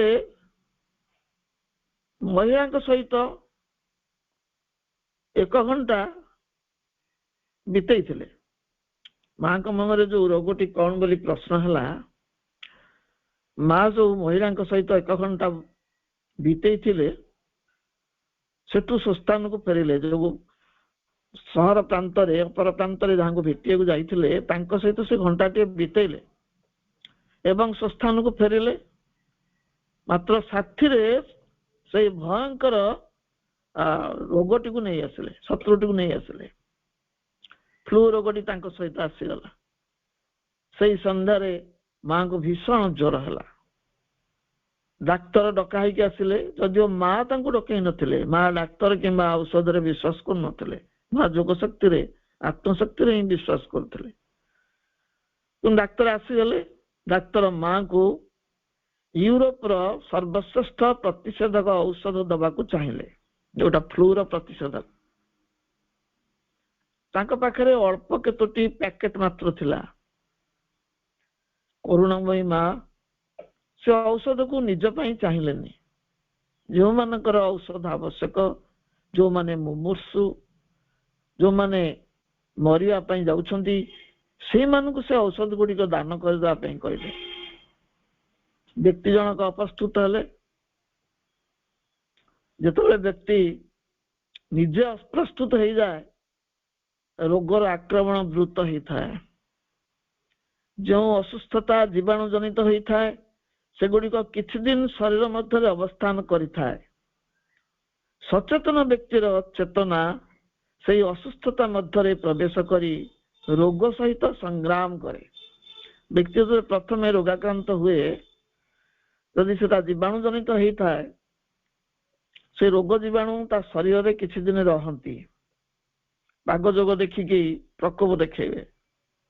ଯେଉଁ ବ୍ୟକ୍ତି ସଚେତନ, ତାର ଚେତନା ସେଇ ଅସୁସ୍ଥତା ମଧ୍ୟରେ ପ୍ରବେଶ କରେ ଏବଂ ରୋଗ ସହିତ ସଂଗ୍ରାମ କରେ। ବ୍ୟକ୍ତିର ଜୟ ପରାଜୟ ଉପରେ ରୋଗର ପ୍ରାଦୁର୍ଭାବ ବା ପ୍ରକୋପ ପ୍ରକୋପ ନିର୍ଭର କରେ। ସେ ରୋଗଟି ପ୍ରକାଶ ପାଇବ, ଭୟଙ୍କର ହେଇ ଉଠିବ କି ଉଠିବନି କି ଦବିଯିବ, ସେଇଟା ସେ ବ୍ୟକ୍ତିର ଜୟ ପରାଜୟ ଉପରେ ନିର୍ଭର କରେ। ଯଦି ବ୍ୟକ୍ତି ହାରିଯାଏ ତେବେ ସେଇ ରୋଗ ତାକୁ କବଳିତ କରିନିଏ। ଡାକ୍ତର ମାଙ୍କୁ ଔଷଧ ସେବନ କରେଇବାରେ ଅସଫଳ ହୋଇ ବିରକ୍ତିର ସହିତ ପ୍ରତ୍ୟାବର୍ତ୍ତନ କରିଗଲେ। ମା ସେଇ ଜ୍ୱର ଦ୍ୱାରା ଭୀଷଣ ଭାବରେ ଆକ୍ରାନ୍ତ ହୋଇ ବିଛଣାରେ ପଡି ରହିଲେ। ବହୁତ ଯନ୍ତ୍ରଣା ହଉଥିଲା, କିନ୍ତୁ ସେ ତାକୁ ସହି ନଉଥିଲେ। ତାଙ୍କ ମଧ୍ୟରେ ପ୍ରଶ୍ନ ଉଠିଲା, ଏଇ ରୋଗଟି କଣ? ସେଇ ପ୍ରଶ୍ନ ସଂକ୍ରମିତ ହେଇକି ଆସିଥିଲା ତାଙ୍କ ପାଖକୁ। ସେଇ ପ୍ରଶ୍ନ ବାରମ୍ବାର ତାଙ୍କ ଭିତରେ ଇକୋ ହେଲା, ଏଇ ରୋଗଟି କଣ, ଏହା କାହିଁକି ହେଇଛି, ଏହାର ପଶ୍ଚାତରେ କଣ ଅଛି? ବାସ୍ତବରେ ପ୍ରତ୍ୟେକ ଅସୁସ୍ଥତା ପଶ୍ଚାତରେ କୌଣସି ନା କୌଣସି ଅଶୁଭ ସୂକ୍ଷ୍ମ ସତ୍ତା ଥାନ୍ତି। ପ୍ରତ୍ୟେକ ଅସୁସ୍ଥତା ପଛରେ ଆମେ ଯେତେ ପ୍ରକାର ଅସୁସ୍ଥ ହଉଛୁ ଜାଣିପାରୁନାହୁଁ, ଜୀବାଣୁ ଜନିତ ହଉଛୁ ବୋଲି ଆମେ ଭାବୁଛୁ, କିନ୍ତୁ ତା ପଶ୍ଚାତରେ ଅଶୁଭ ସତ୍ତା ମାନେ ଥାନ୍ତି, ରୋଗକାରକ ସତ୍ତା। ମା ମଧ୍ୟ ଜ୍ୱରର ଦ୍ୱିତୀୟ ଦିନ ଶେଷ ଭାଗରେ ତାର ପ୍ରତ୍ୟକ୍ଷ ପ୍ରମାଣ ପାଇଗଲେ। ଯୋଉ ଧାରଣା ତାଙ୍କର ଥିଲା, ଯୋଉ ବିଶ୍ୱାସ ଯେ ପ୍ରତ୍ୟେକ ରୋଗର ପଶ୍ଚାତରେ କିଛି ଅଶୁଭ ସତ୍ତା ଅଛନ୍ତି, ତାର ପ୍ରମାଣ ମିଳିଗଲା ଦ୍ୱିତୀୟ ଦିନ। ଜ୍ୱରର ଦ୍ୱିତୀୟ ଦିନ ଶେଷ ଭାଗରେ ମା ତାର ପ୍ରତ୍ୟେକ ପ୍ରମାଣ କେମିତି ପାଇଲେ? ଦ୍ୱିତୀୟ ଦିନ ଶେଷରେ ମା ଏକାକୀ ଜ୍ୱରଗ୍ରସ୍ତ ଅବସ୍ଥାରେ ବିଛଣାରେ ଶୋଇ ରହିଥାନ୍ତି। ତାଙ୍କ ସୂକ୍ଷ୍ମ ଦୃଷ୍ଟିରେ ଉଦ୍ଭାସିତ ହେଲା ଏକ ଭୟଙ୍କର ସତ୍ତା। ସେ ଅତ୍ୟନ୍ତ ବିଭତ୍ସ ଦେଖାଯାଉଥିଲା। ତାର ମୁଣ୍ଡରେ କିଛି ଅଂଶ କଟା ହେଇଥାଏ। ସେ ମିଲିଟାରୀ ପୋଷାକ ପିନ୍ଧିଥାଏ, ଛିନ୍ନ ମିଲିଟାରୀ ପୋଷାକ, ତାର କିଛି ଅଂଶ ତା ଦେହରେ ଥାଏ।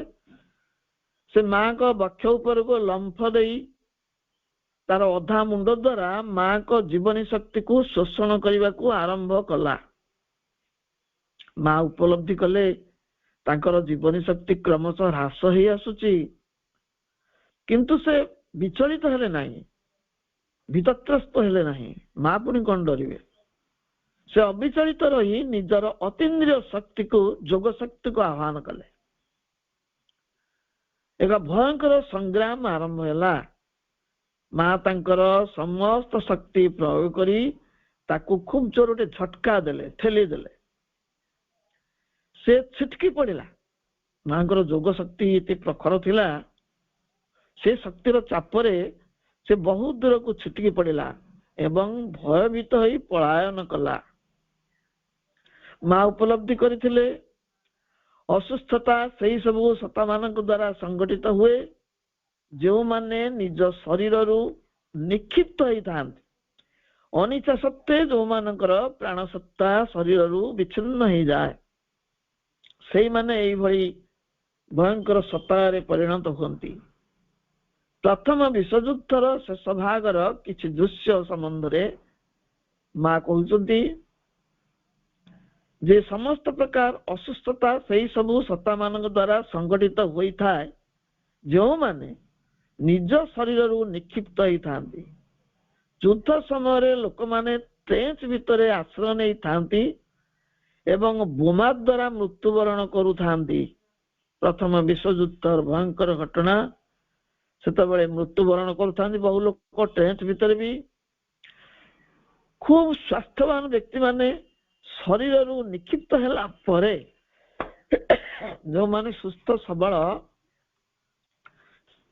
ସେମାନଙ୍କ ପ୍ରାଣ ସତ୍ତା ତଳେ ନିକ୍ଷିପ୍ତ ହେଇଯାଏ, ଶରୀରରୁ ବିଚ୍ୟୁତ ହେଇଯାଏ, ସେ ମୃତ ସେ କଥା ଜାଣିନଥାନ୍ତି। ଯେ ମରେ ସେ ଜାଣିପାରନ୍ତିନି ଯେ ସେମାନଙ୍କର କୌଣସି ଶରୀର ନାହିଁ ବୋଲି। ସେମାନେ ଭାବନ୍ତି ଆମେ ଶରୀରରେ ଅଛୁ। ପ୍ରାଣ ସତ୍ତା ଯେ ଅନୁଭବ କରେ ସେ ଶରୀର ଭିତରେ ଅଛି। ନିଜ ମଧ୍ୟରୁ ପ୍ରାଣ ଶକ୍ତି ନ ପାଇ ଅନ୍ୟମାନଙ୍କ ପ୍ରାଣ ଶକ୍ତିକୁ ସେମାନେ ଶୋଷଣ କରନ୍ତି। ଯେହେତୁ ଦେହ ନଥାଏ, ସେଥିରେ ପ୍ରାଣ ନଥାଏ, ସେ ସତ୍ତା ରୂପରେ ପଦାକୁ ବାହାରି ଆସିଥାଏ, ସେ ନିଜ ଭିତରୁ କୌଣସି ଆହାର ପାଏ ନାହିଁ, ଶକ୍ତି ପାଏ ନାହିଁ। ତେଣୁ ସେଇମାନେ କଣ କରନ୍ତି ନା ଅନ୍ୟମାନଙ୍କର ପ୍ରାଣ ଶକ୍ତିକୁ ଶୋଷଣ କରନ୍ତି। ସେଇମାନେ ହିଁ ଅସଂଖ୍ୟ ରକ୍ତ ଶୋଷକ ପିଶାଚରେ ପରିଣତ ହୁଅନ୍ତି। ଯେଉଁମାନେ ଏହି ଅଶୁଭ ଶକ୍ତିର କେନ୍ଦ୍ରୀୟ ସତ୍ତା ମାନଙ୍କ ଦ୍ୱାରା ଆକ୍ରାନ୍ତ ହୁଅନ୍ତି ସେମାନେ ନିଶ୍ଚିତ ଭାବରେ ମୃତ୍ୟୁବରଣ କରନ୍ତି। କେହି ତାଙ୍କୁ ରକ୍ଷା କରିପାରିବେନି। ଏହି ପିଶାଚ ମାନେ ସେମାନଙ୍କୁ ଶେଷ କରିଦେବେ। ମା ଅସୁସ୍ଥ ଅବସ୍ଥାରେ ଅଛନ୍ତି ବୋଲି କେହି ଜଣେ ଦେଖିବାକୁ ଆସିଥିଲେ। ମା ତାଙ୍କୁ ଏକାକୀ ଛାଡ଼ିଦେବା ପାଇଁ କହିଲେ, ତାଙ୍କୁ ସେଠୁ ବିଦା କରିଦେଲେ। ସେ ଏକାକୀ ରହିବାକୁ ଚାହୁଁଥିଲେ। ମା ନୀରବରେ ଏକାକୀ ପ୍ରାୟ 3 ଦିନ ପର୍ଯ୍ୟନ୍ତ ଶୋଇ ରହିଲେ। ମାତ୍ର ସେ ତାଙ୍କ ଚେତନା ସହିତ ଏକାଗ୍ର ଥିଲେ। ଏକାକୀ ଶୋଇ ରହିଥିଲେ ନୀରବରେ, ଚେତନା ସହିତ ଏକାଗ୍ର ହୋଇ। ଏହାପରେ ମାଙ୍କର ଜଣେ ଜାପାନୀ ବନ୍ଧୁ ତାଙ୍କ ନିକଟକୁ ଆସିଲେ। ସେ ଯାହା କହିଲେ ସିଧାସଳଖ ସେ ଉକ୍ତିଟି ହେଉଛି, ତାକୁ ଉଦ୍ଧାର କରାହେଉଛି। ସେ ତାଙ୍କୁ ପ୍ରଶ୍ନ କଲେ, ଆପଣ କଣ ପୀଡ଼ିତ ହେଇ ପଡ଼ିଥିଲେ କି? ତେଣୁ ମୁଁ ଯାହା ଭାବିଥିଲି ତାହା ସତ। ଭାବି ଦେଖନ୍ତୁ, ଗତ 2-3 ଦିନ ହେଲା ସହରରେ କେହି ନୂଆ କରି ସେଇ ରୋଗରେ ଆକ୍ରାନ୍ତ ହୋଇନାହାନ୍ତି। ଗୋଟେ ସତ୍ୟ ପ୍ରକାଶ କଲା। ସେ ଗୋଟେ ଅନୁମାନ କରିନେଲା ମାଙ୍କର ଅସୁସ୍ଥତାର କାରଣ। କହିଲା କେହି ସହରରେ ଆଉ ରୋଗାକ୍ରାନ୍ତ ହୋଇନାହାନ୍ତି 2-3 ଦିନ ହେଲା। ଯୋଉ ଦିନଠୁ ମା ରୋଗରେ ଆକ୍ରାନ୍ତ ହେଲେ ସେଇ ଦିନଠୁ ରୋଗର ପ୍ରକୋପ ବାହାରେ ହ୍ରାସ ପାଇବାକୁ ଆରମ୍ଭ କଲା। ଏବଂ ମା ଯେତେବେଳେ ତାକୁ ସମ୍ପୂର୍ଣ୍ଣ ଭାବରେ ପରାସ୍ତ କଲେ, ତାପରେ ଜାପାନଟି ରୋଗମୁକ୍ତ ହେଇଗଲା। ସେ ବ୍ୟକ୍ତିଟି କହୁଛି, ଯେଉଁମାନେ ଆକ୍ରାନ୍ତ ଥିଲେ ସେମାନଙ୍କ ମଧ୍ୟରୁ ଅଧିକାଂଶ ଆରୋଗ୍ୟ ଲାଭ କରିଗଲେଣି। ମୃତ ବ୍ୟକ୍ତିଙ୍କ ସଂଖ୍ୟା ପ୍ରାୟ ନଗଣ୍ୟ, ମାନେ ହ୍ରାସ ପାଇଗଲାଣି।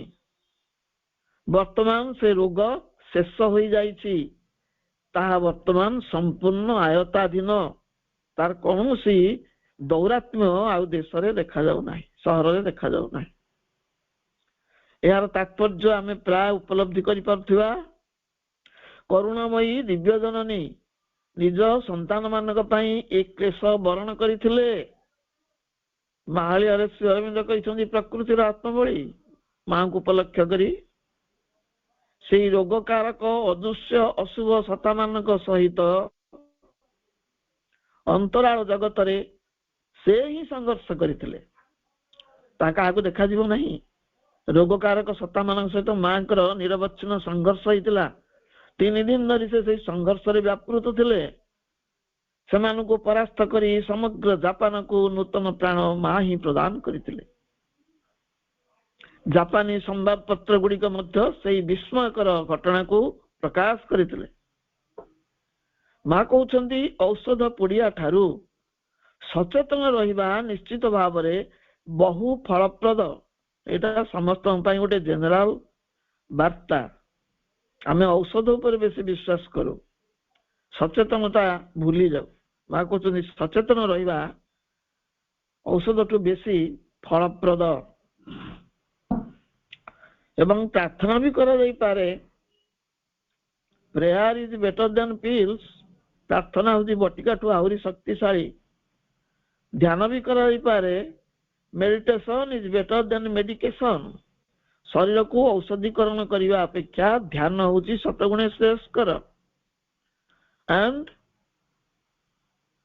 aspiration is better than aspirin. ମୁଣ୍ଡ ବିନ୍ଧୁଛି, ଆସ୍ପ୍ରିନ୍ ନ ଖାଇ ଗୋଟେ ଆସ୍ପୃହା ରଖ ଯେ ମା ଅଛନ୍ତି, ମୁଁ ଏଥିରୁ ମୁକ୍ତ ହେବି। ଏଇଭଳି ଗୋଟେ ଅଭିପ୍ସା ପୋଷଣ କର। ତେଣୁ ସେଇ ସଚେତନତା କଥା ମା ଏଠି କହୁଛନ୍ତି। ଜାପାନର ଅବସ୍ଥା ଏପରି ଜଟିଳ ହୋଇ ପଡ଼ିଥିଲା ଯେ ସହର ତଳି ସୁନ୍ଦର ଗ୍ରାମ ଗୁଡ଼ିକରୁ ଅଧିକାଂଶ ଜନଶୂନ୍ୟ ହେଇଯାଇଥିଲା। ସେତେବେଳେ ମା ତାଙ୍କର ସେଇ ଅତୀନ୍ଦ୍ରିୟ ସୂକ୍ଷ୍ମ ଦର୍ଶନ ସମ୍ପର୍କରେ କହୁଛନ୍ତି। ସ୍ଥୂଳ ଜଗତରେ କୌଣସି ଏକ ଘଟଣା ଘଟିବା ପୂର୍ବରୁ ତାହା ସୂକ୍ଷ୍ମ ଦର୍ଶନ ଦ୍ୱାରା ଦର୍ଶନ କରି ହୁଏ, ଦେଖି ହୁଏ। ଯଦି ସୂକ୍ଷ୍ମଦର୍ଶୀ ହେଇଥିଲେ ସ୍ଥୂଳ ଜଗତରେ ଘଟିବାକୁ ଯାଉଥିବା ଘଟଣାକୁ ପୂର୍ବରୁ ସେ ଦେଖିପାରିବ। ମାତ୍ର ସଚେତନତା ଅଭାବରୁ ସାଧାରଣ ଲୋକଙ୍କ ପାଇଁ ତାହା ଅସମ୍ଭବ ପ୍ରତୀତ ହୁଏ। ମାତ୍ର ମାଙ୍କର ଅଭିଜ୍ଞତା ବହୁଳ ଜୀବନରେ ବହୁବାର ଏଇଭଳି ଘଟଣା ଘଟିଛି। ମା ଫ୍ରାନ୍ସରେ ଥିଲାବେଳେ ନିଜେ ସଂଶ୍ଳିଷ୍ଟ ଥିବା ଏକ ଘଟଣା ସୂକ୍ଷ୍ମ ଦର୍ଶନରେ ପ୍ରତ୍ୟକ୍ଷ କରିଥିଲେ ଫ୍ରାନ୍ସରେ। ମାତ୍ର ତା ବାସ୍ତବ ରୂପ କେବେ ନେଲା? 5 ବର୍ଷ ପରେ। କୋଉଠି ନା ଜାପାନରେ। ସେ ଯୋଉ ଦୃଶ୍ୟଟି ଦେଖିଥିଲେ ଫ୍ରାନ୍ସରେ 5 ବର୍ଷ ପରେ ଜାପାନରେ ଥିଲାବେଳେ ସେ ଘଟଣାଟି ବାସ୍ତବରେ ଘଟିଥିଲା। ତେଣୁ ଅନେକ ପ୍ରକାର ସୂକ୍ଷ୍ମ ଦର୍ଶନ ରହିଛି ଯାହା ଭୌତିକ ସ୍ତରର ଖୁବ୍ ନିକଟବର୍ତ୍ତୀ। ଏହା କେବଳ ସାଙ୍କେତିକ ରୂପେ ଭୌତିକ ବସ୍ତୁରାଜିର ବିବରଣୀ ଦିଏ ନାହିଁ, ଏକ ବାସ୍ତବ ଚିତ୍ର ମଧ୍ୟ ପ୍ରଦାନ କରିଥାଏ। ମା କହୁଛନ୍ତି ଅନେକ ପ୍ରକାର ସୂକ୍ଷ୍ମ ଦର୍ଶନ ରହିଛି। ମୁଁ ଏକ ସୂକ୍ଷ୍ମ ଦର୍ଶନରେ ଦେଖିଲି, ଯୋଉଠି ଦେଖିଥିଲେ ଫ୍ରାନ୍ସରେ, ଯୋଉଠି ଜାପାନରେ ଘଟିଥିଲା ତାର ବିବରଣୀଟି ଦେଇଛନ୍ତି। ମୁଁ ଏକ ସୂକ୍ଷ୍ମ ଦର୍ଶନରେ ଦେଖିଲି ଯେ ମୁଁ ଗୋଟିଏ ଅଫିସର କାଉଣ୍ଟର ଠାରେ ଛିଡା ହେଇଛି। ମୁଁ ସେଠାକାର ବସ୍ତୁରାଜି ଏବଂ ଲୋକମାନଙ୍କୁ ଅବିକଳ ସେମାନଙ୍କ ନିଜ ରୂପରେ ଦେଖିଥିଲି। ଯୋଉ ଭଳିଆ ସେମାନେ ସେଇଭଳି ଦେଖିଥିଲେ। ସେଠାକାର କିରାଣୀ ଏବଂ ମୋ ମଧ୍ୟରେ ହୋଇଥିବା କଥାବାର୍ତ୍ତା ମଧ୍ୟ ମୋର ମନେ ଥିଲା। ସେଠି ଯାହା ଦେଖିଥିଲେ ଫ୍ରାନ୍ସରେ, ଜାପାନରେ ଠିକ ଅବିକଳ ସେଇଭଳିଆ ଦେଖୁଛନ୍ତି। ସୂକ୍ଷ୍ମ ଦର୍ଶନ ପରେ ଜାଗ୍ରତ ହୋଇ ମୁଁ ନିଜକୁ ନିଜେ କହିଲି, ଏଭଳି କେବେ ବି ଘଟିପାରେ ନା। ମୁଁ କେବେ ବି ଏଭଳି ଏକ ସ୍ଥାନକୁ ଯାଇ ଯେପରି ଭାବରେ କଥା କହିଥିଲି ସେପରି କହିପାରେ ନା। ସେ ସବୁ କିଛି ସମ୍ଭାବ୍ୟ ବିଷୟର ବହିର୍ଗତ, ଏଗୁଡା ସବୁ ବାହାରୁଆ କଥା କଣ ଆସିଛି, ମୁଁ ଏସବୁ କରିନି। କିନ୍ତୁ ପୂର୍ବରୁ ସୂକ୍ଷ୍ମ ଦର୍ଶନରେ ଦେଖିଥିବା ଭଳି ଠିକ ସେଇ ରୂପେ ଘଟଣାଟି ପରେ ଘଟିଗଲା। 5 ବର୍ଷ ପରେ ମା କହୁଛନ୍ତି ମୁଁ ଜାପାନରେ କୋବେ ଠାରେ ଥାଏ। ସେଇ ଘଟଣା ସୂକ୍ଷ୍ମ ଦର୍ଶନର 5 ବର୍ଷ ପରେ ମା ଜାପାନର କୋବେ ଠାରେ ଥାନ୍ତି। ପୂର୍ବ ଘଟଣାଟି ସମ୍ବନ୍ଧରେ ପୁରାପୁରି ଭୁଲି ଯାଇଥାନ୍ତି, କିନ୍ତୁ ଘଟଣାଟି ପୂର୍ବ ପ୍ରକାରେ ଘଟିବାକୁ ଆରମ୍ଭ କଲାରୁ ମା କହୁଛନ୍ତି ମୋର ଏକ ବିଚିତ୍ର ଅନୁଭୂତି ହେଲା ଯେ ଏଇ ସମସ୍ତ ବିଷୟ ମୋର ଜ୍ଞାତ ଓ ପରିଚିତ। ଯେତେବେଳେ ସେଇ ଘଟଣାର ପୁନରାବୃତ୍ତି ଘଟିଲା, ମା ମନେ ପକେଇଲେ ଏଇଟା ତାଙ୍କର ଜଣାଶୁଣା ଏକ ପୁରାତନ ଅଭିଜ୍ଞତାର ପୁନରାବୃତ୍ତି ହେଉଛି। ମାତ୍ର ତାପରେ ହଠାତ୍ ମୋର ସୂକ୍ଷ୍ମ ଦର୍ଶନ କଥା ମନେ ପଡିଲା ଏବଂ ମୁଁ ଦେଖିଲି ତା କିପରି ସତ୍ୟରେ ପରିଣତ ହେଲା। 5 ବର୍ଷ ତଳେ ଯାହାକୁ ସୂକ୍ଷ୍ମ ଦର୍ଶନରେ ଦେଖିଥିଲେ, 5 ବର୍ଷ ପରେ ତାହା ସତ୍ୟରେ ପରିଣତ ହେଇଛି। ମାଙ୍କର ଜାପାନ ଅବସ୍ଥାନର ଅନ୍ୟତମ ଗୁରୁତ୍ୱପୂର୍ଣ୍ଣ ଘଟଣାଟି ହେଉଛି ଜାପାନର ମହିଳାମାନଙ୍କ ପ୍ରତି ତାଙ୍କର ଉଦ୍ବୋଧନ। ତାହା ଥିଲା ଏକ ପ୍ରେରଣାପୂର୍ଣ୍ଣ ଅଭିଭାଷଣ। ମାଙ୍କର ଜାପାନ ରହଣୀର ପ୍ରାରମ୍ଭରେ ଏହି ଅଭିଭାଷଣଟି ଇଂରାଜୀରେ ପ୍ରଦତ୍ତ ହୋଇଥିଲା। ତାହା ବିଶେଷ କରି ଆଗାମୀ ଭବିଷ୍ୟତର ବାର୍ତ୍ତାବହ ମାନବ ଶିଶୁମାନଙ୍କ ସମ୍ପର୍କରେ ଥିଲା। ଜାପାନର ପିଲାମାନେ ସୁଶିକ୍ଷିତ, ଶୃଙ୍ଖଳିତ ଏବଂ ସୁଗଠିତ ହୋଇପାରିଥିଲେ। ତାର କାରଣ ହେଉଛି ସେମାନଙ୍କର ମା ମାନଙ୍କର ପ୍ରଚେଷ୍ଟା। ମା ମାତୃତ୍ୱର ଯଥାର୍ଥ ପରିଭାଷା, ତାର ଯଥାର୍ଥ ସଂଜ୍ଞା ବ୍ୟକ୍ତ କରିଥିଲେ। ଠେକୁଆ ମାନଙ୍କ ପରି ପ୍ରବୃତ୍ତି ଚାଳିତ ହୋଇ ଅଜ୍ଞାନ ଭାବରେ ଶିଶୁ ଜନ୍ମ କରିବାକୁ ମାତୃତ୍ୱ କୁହାଯାଏ ନାହିଁ। ମାର ଚେତନା ଅତି ଭୌତିକ ଜଗତକୁ ଉନ୍ମୁକ୍ତ ଥାଏ ବୋଲି ଆତ୍ମାଟିଏ ସ୍ୱନିର୍ବାଚିତ ମାତୃଗର୍ଭ ମାଧ୍ୟମରେ ସୃଷ୍ଟିର ଆଲୋକ ଦେଖେ। ଆଧ୍ୟାତ୍ମିକ ଚେତନାରେ ବାସ କରୁଥିବା ନାରୀଟିଏ ସଜ୍ଞାନରେ ଶିଶୁଟିଏ ସୃଷ୍ଟି କରି ତାର ଯଥାର୍ଥ ପରିଚର୍ଯା କଲେ ସେ ଗୋଟିଏ ଦିବ୍ୟ ମାନବରେ ପରିଣତ ହୁଏ।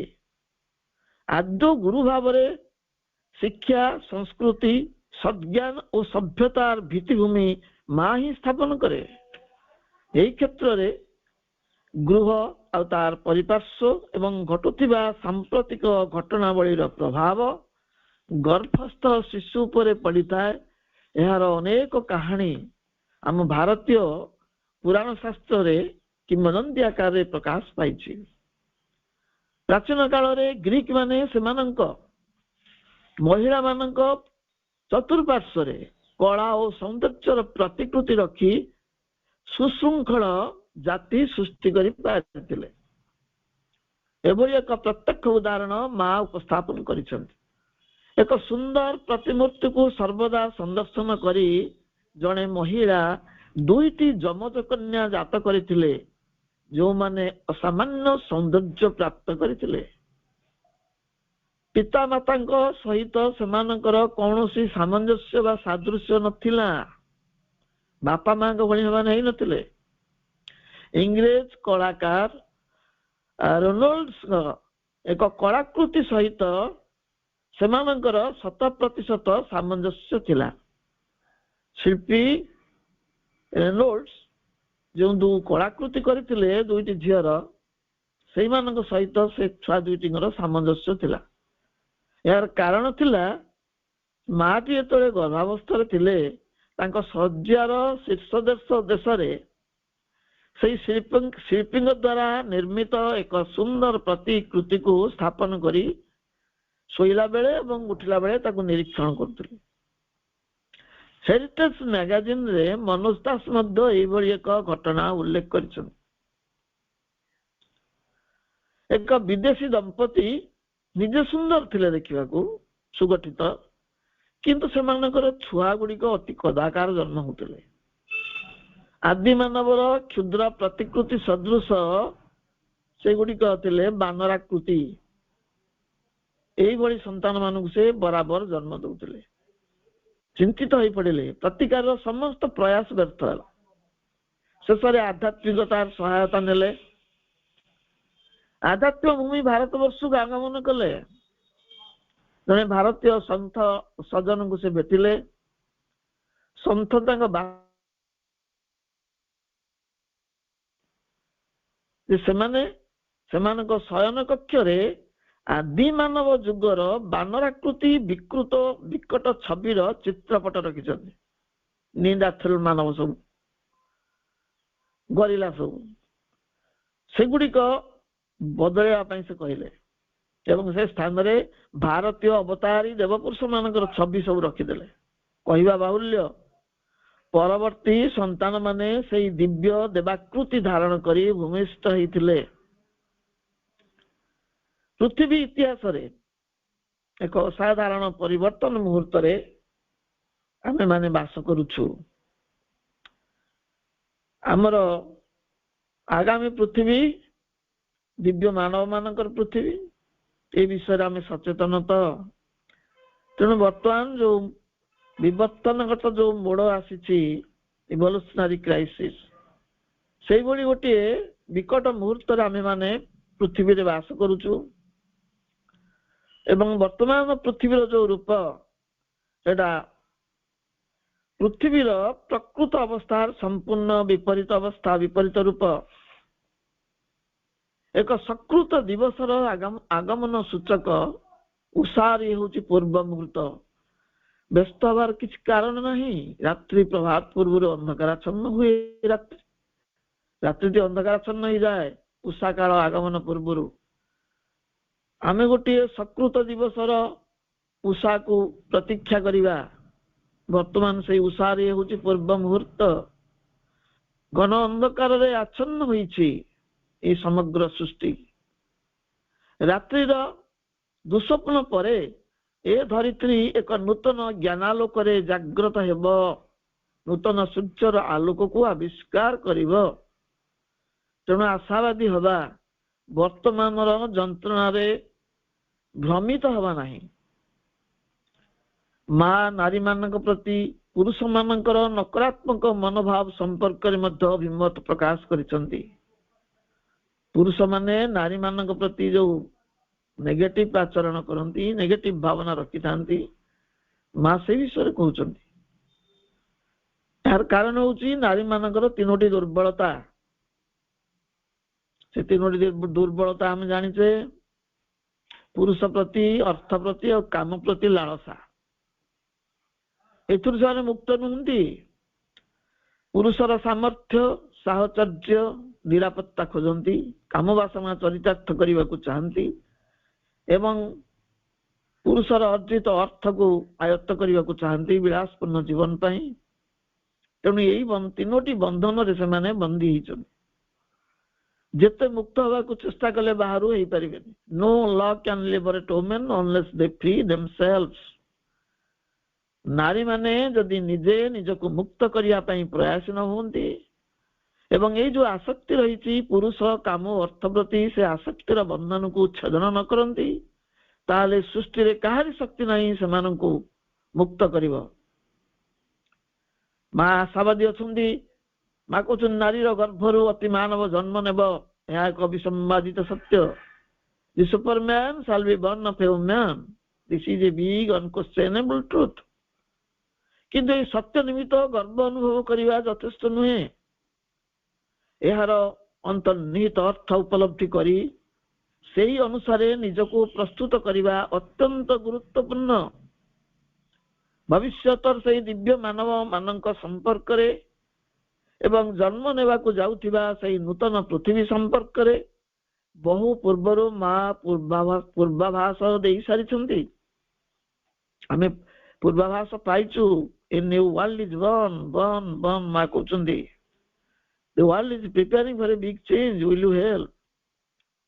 ସେ ଆମର ସହାୟତା ଖୋଜୁନାହାନ୍ତି, ସଦାବଶତ ଆମକୁ ସ୍ୱାଧିକାର ଦଉଛନ୍ତି। ଆମେ ସେ କଥା ବୁଝୁନୁ। ମାଙ୍କର ସହାୟତା ଦରକାର ନାହିଁ, ଏକାକି ସେ ସବୁ କରିପାରିବେ। ତେଣୁ ନୂତନ ପୃଥିବୀର ପୂର୍ବାଭାସ ମା ଦେଇ ସାରିଛନ୍ତି। ସେ ଯାହା କହିଛନ୍ତି ଦିବ୍ୟ ଦ୍ରଷ୍ଟା ଶ୍ରୀ ଅରବିନ୍ଦ ସେଇ ମହାନ ସତ୍ୟକୁ ମଧ୍ୟ ମହାକାବ୍ୟ ସାବିତ୍ରୀରେ ବହୁ ପୂର୍ବରୁ ଉଲ୍ଲେଖ କରିଛନ୍ତି। ଉଭୟଙ୍କ ଚେତନା ସମାନ, ଉଭୟ ସମାନ ଭାବରେ ଦିବ୍ୟ ଦ୍ରଷ୍ଟା, ଆଗାମୀ ଭବିଷ୍ୟତକୁ ଉଭୟ ଦର୍ଶନ କରିଛନ୍ତି। ମା ଯାହା କହିଛନ୍ତି ସେଇ ସତ୍ୟ ଉତ୍କୀର୍ଣ୍ଣ ହେଇଛି ସାବିତ୍ରୀ ପୃଷ୍ଠାରେ। ସେ ପର୍ଯ୍ୟନ୍ତ ପ୍ରଭୁଙ୍କ ସହିତ ମାଙ୍କର ଦ୍ୱିତୀୟବାର ସାକ୍ଷାତ ସଂଗଠିତ ହେଇନାହିଁ, କିନ୍ତୁ ଚେତନାଗତ ସ୍ତରରେ ଉଭୟ ସମାନ। ଉଭୟଙ୍କ ଚେତନା ଏକ ଅଦ୍ୱୈତ। ତେଣୁ ପ୍ରଭୁଙ୍କ ଚେତନାରେ ଯାହା ସ୍ପନ୍ଦିତ ହଉଛି, ମାଙ୍କ ଚେତନାରେ ମଧ୍ୟ ତାହା ପ୍ରତିଧ୍ୱନିତ ହଉଛି। ମାଙ୍କ ଚେତନାର ସ୍ପନ୍ଦନ ଶ୍ରୀ ଅରବିନ୍ଦଙ୍କ ଚେତନାରେ ମଧ୍ୟ ସ୍ପନ୍ଦିତ ହଉଛି। ଉଭୟଙ୍କର ପ୍ରି ଭିଜନ ଅର୍ଥାତ୍ ପୂର୍ବ ଦୃଷ୍ଟି, ତାହା ହଉଛି ଏକ ସତ୍ୟ ଦୃଷ୍ଟି, ଯାହା ସେଇ ଅକାଟ୍ୟ ସତ୍ୟକୁ ଦର୍ଶନ କରିସାରିଛି। ମନୁଷ୍ୟ ପ୍ରଧାନତଃ ଏକ ମନୋମୟ ସତ୍ତା। ମାତ୍ର ଏଇଠାରେ ମନୁପୁତ୍ର ଅଭିଯାତ୍ରା ଶେଷ ହୋଇଯିବ ନାହିଁ। ତାର ଚେତନାର ଅଭିଯାତ୍ରା ସୁଦୂର ପ୍ରସାରୀ। ମନୋମୟ ଜୀବନର ବହିର୍ଭୂତ ଅନ୍ୟାନ୍ୟ ଚେତନାର ବହୁ ସ୍ତର ରହିଛି। ସେଇ ସ୍ତରକୁ ତାର ଯାତ୍ରା କରିବାର ଅଛି, ଚେତନାର ବହୁ ଭୂମିକୁ। ସେଠି ସେ ନିଜକୁ ଆବିଷ୍କାର କରିପାରିବ। ହେଲେ ଏ ଅବଗୁଣ୍ଠିତ ଭବିଷ୍ୟତର ଏ ଯୋଉ ଅବଗୁଣ୍ଠନ ଭବିଷ୍ୟତରେ ଉନ୍ମୁକ୍ତ ହେବାକୁ ଯାଉଛି, ବର୍ତ୍ତମାନ ଉନ୍ମୁକ୍ତ ହେଇନାହିଁ। ଠିକ ଯେପରି ମାଙ୍କଡ ମଧ୍ୟରେ ମାନସିକ ସମ୍ଭାବନା ଗୋପନରେ ରହିଥିଲା, ଭବିଷ୍ୟତର ପୃଥିବୀ ଓ ଭବିଷ୍ୟତ ମାନବ ସମ୍ପର୍କରେ ମା ସମସ୍ତ ତଥ୍ୟ ଜାପାନରେ ହିଁ ଉପସ୍ଥାପନ କରିଛନ୍ତି। ମାଙ୍କଡ ଭିତରେ ମନୁଷ୍ୟ ସମ୍ଭାବନା ଥିଲା ଭଳି, ପଶୁର ଉହାଡରୁ ମାନବର ଆବିର୍ଭାବ ହେଲା ଭଳି, ଏହି ଅତ୍ୟନ୍ତ ଦୁର୍ବଳ ଶୋକତାପକ୍ଳିଷ୍ଟ ମନୁଷ୍ୟର ଅନ୍ତରାଳରୁ ଦିବ୍ୟ ମାନବର ଆବିର୍ଭାବ ଅବଶ୍ୟମ୍ଭାବୀ। ଏହି ସତ୍ୟ, ଏହାକୁ କେହି, ଏହି ଅକାଟ୍ୟ ସତ୍ୟକୁ କେହି ଲଙ୍ଘନ କରିପାରିବେ ନାହିଁ। ତେଣୁ ଭବିଷ୍ୟତର ପୃଥିବୀ ଓ ଭବିଷ୍ୟତ ମାନବ ସମ୍ପର୍କରେ ମା ଯୋଉ ତଥ୍ୟ ଜାପାନରେ ଉପସ୍ଥାପନ କରିଛନ୍ତି, ଠିକ ସେହିପରି ସମତାୟିକ ଭାବରେ ସେହି ସତ୍ୟକୁ ପ୍ରଭୁ ତାଙ୍କ ଲେଖନରେ ରୂପାୟିତ କରିଛନ୍ତି ସାବିତ୍ରୀ କାବ୍ୟରେ। ପ୍ରତ୍ୟେକ ଦେଶର ଐତିହ୍ୟ ସହିତ କିଛି କିମ୍ବଦନ୍ତୀ ବା ଲୋକ କଥା ଯୋଡି ହେଇ ରହିଥାଏ। ସେହିପରି ଜାପାନ ଦେଶର ଏକ ବହୁ ପ୍ରଚାରିତ କିମ୍ବଦନ୍ତୀ ସମ୍ପର୍କରେ ମା କହୁଛନ୍ତି। ତା ଗୋଟେ ସଂକ୍ଷିପ୍ତ ସଂସ୍କରଣ ଆମେ ଏଠି ଉପସ୍ଥାପନ କରିବା, କାରଣ ସମୟ ସ୍ୱଳ୍ପ। କାହାଣୀ ପ୍ରିୟ ଶିଶୁମାନଙ୍କ ମନସ୍ତତ୍ୱକୁ ସ୍ପର୍ଶ କରି ମା ଏହି କାହାଣୀଟି ଉପସ୍ଥାପନ କରିଛନ୍ତି। ମା ଶିକ୍ଷା ଛଳରେ ଯେଉଁ କାହାଣୀ ଗୁଡିକ ଉପସ୍ଥାପନ କରୁଥିଲେ, ତା ଭିତରୁ ଗୋଟିଏ, ତାହା କଳ୍ପନା ପ୍ରସୂତ କିମ୍ବଦନ୍ତୀ ନଥିଲା, ଏକ ନିଗୂଢ ରହସ୍ୟର ଉଦ୍ଘାଟନ ମା ଯେତେ କାହାଣୀ କହିଛନ୍ତି ତା ପଶ୍ଚାତରେ ଗୋଟିଏ ଗୋପନ ନିଗୁଡ ସତ୍ୟ ରହିଛି। ସମୁଦ୍ର ତଟବର୍ତ୍ତୀ ଥିଲା ଏକ ଛୋଟ ସୁନ୍ଦର ଗାଁ। ଗ୍ରାମର ଦୁଇ ମୁଣ୍ଡରେ ଦୁଇଟି ସୁନ୍ଦର ପାହାଡ। ଗୋଟିଏ ପାହାଡର ଚୂଡ଼ାରେ ଥିଲା ଗୋଟେ ଧର୍ମ ମନ୍ଦିର, ସନ୍ତ ଧର୍ମର ଗୋଟେ ମନ୍ଦିର ଥିଲା। ଆଉ ଅନ୍ୟ ପାର୍ଶ୍ୱରେ ଥିବା ପାହାଡ ଚୂଡାରେ ବୃଦ୍ଧ ହାମାଗୁଛି ଗୋହେଙ୍କର ଗୋଟେ କୁଟୀର ଥିଲା। ଆଉ ସେ ପାହାଡ ତଳେ ଥିଲା ଗ୍ରାମବାସୀଙ୍କର ପଲ୍ଲୀ। ସେମାନେ ସେଠି ତଳେ ରହୁଥିଲେ। ଆଉ ଏ ବୃଦ୍ଧ ଜଣକ ରହୁଥିଲେ ପାହାଡ ଶୀର୍ଷରେ ତାଙ୍କ ପରିବାର ସହିତ। ସେ ହଉଛନ୍ତି ଗ୍ରାମଟିର ମୁଖିଆ। ଗ୍ରାମର ଲୋକ ସଂଖ୍ୟା 500ରୁ ଅଧିକ। ଆଉ ସମସ୍ତେ ସେଇ ବୃଦ୍ଧଙ୍କୁ ପରମ ଆତ୍ମୀୟ ଭାବେ ଶ୍ରଦ୍ଧା ଆଉ ସମ୍ମାନ କରନ୍ତି। ବୃଦ୍ଧଙ୍କ ପରିବାର ସେଇ ପାହାଡ ଶୀର୍ଷରେ ବାସ କରୁଥିଲେ। ତାଙ୍କ ସହିତ ତାଙ୍କ ପରିବାରରେ ଗୋଟେ ଛୋଟ ନାତି ତାଙ୍କର ଥିଲା।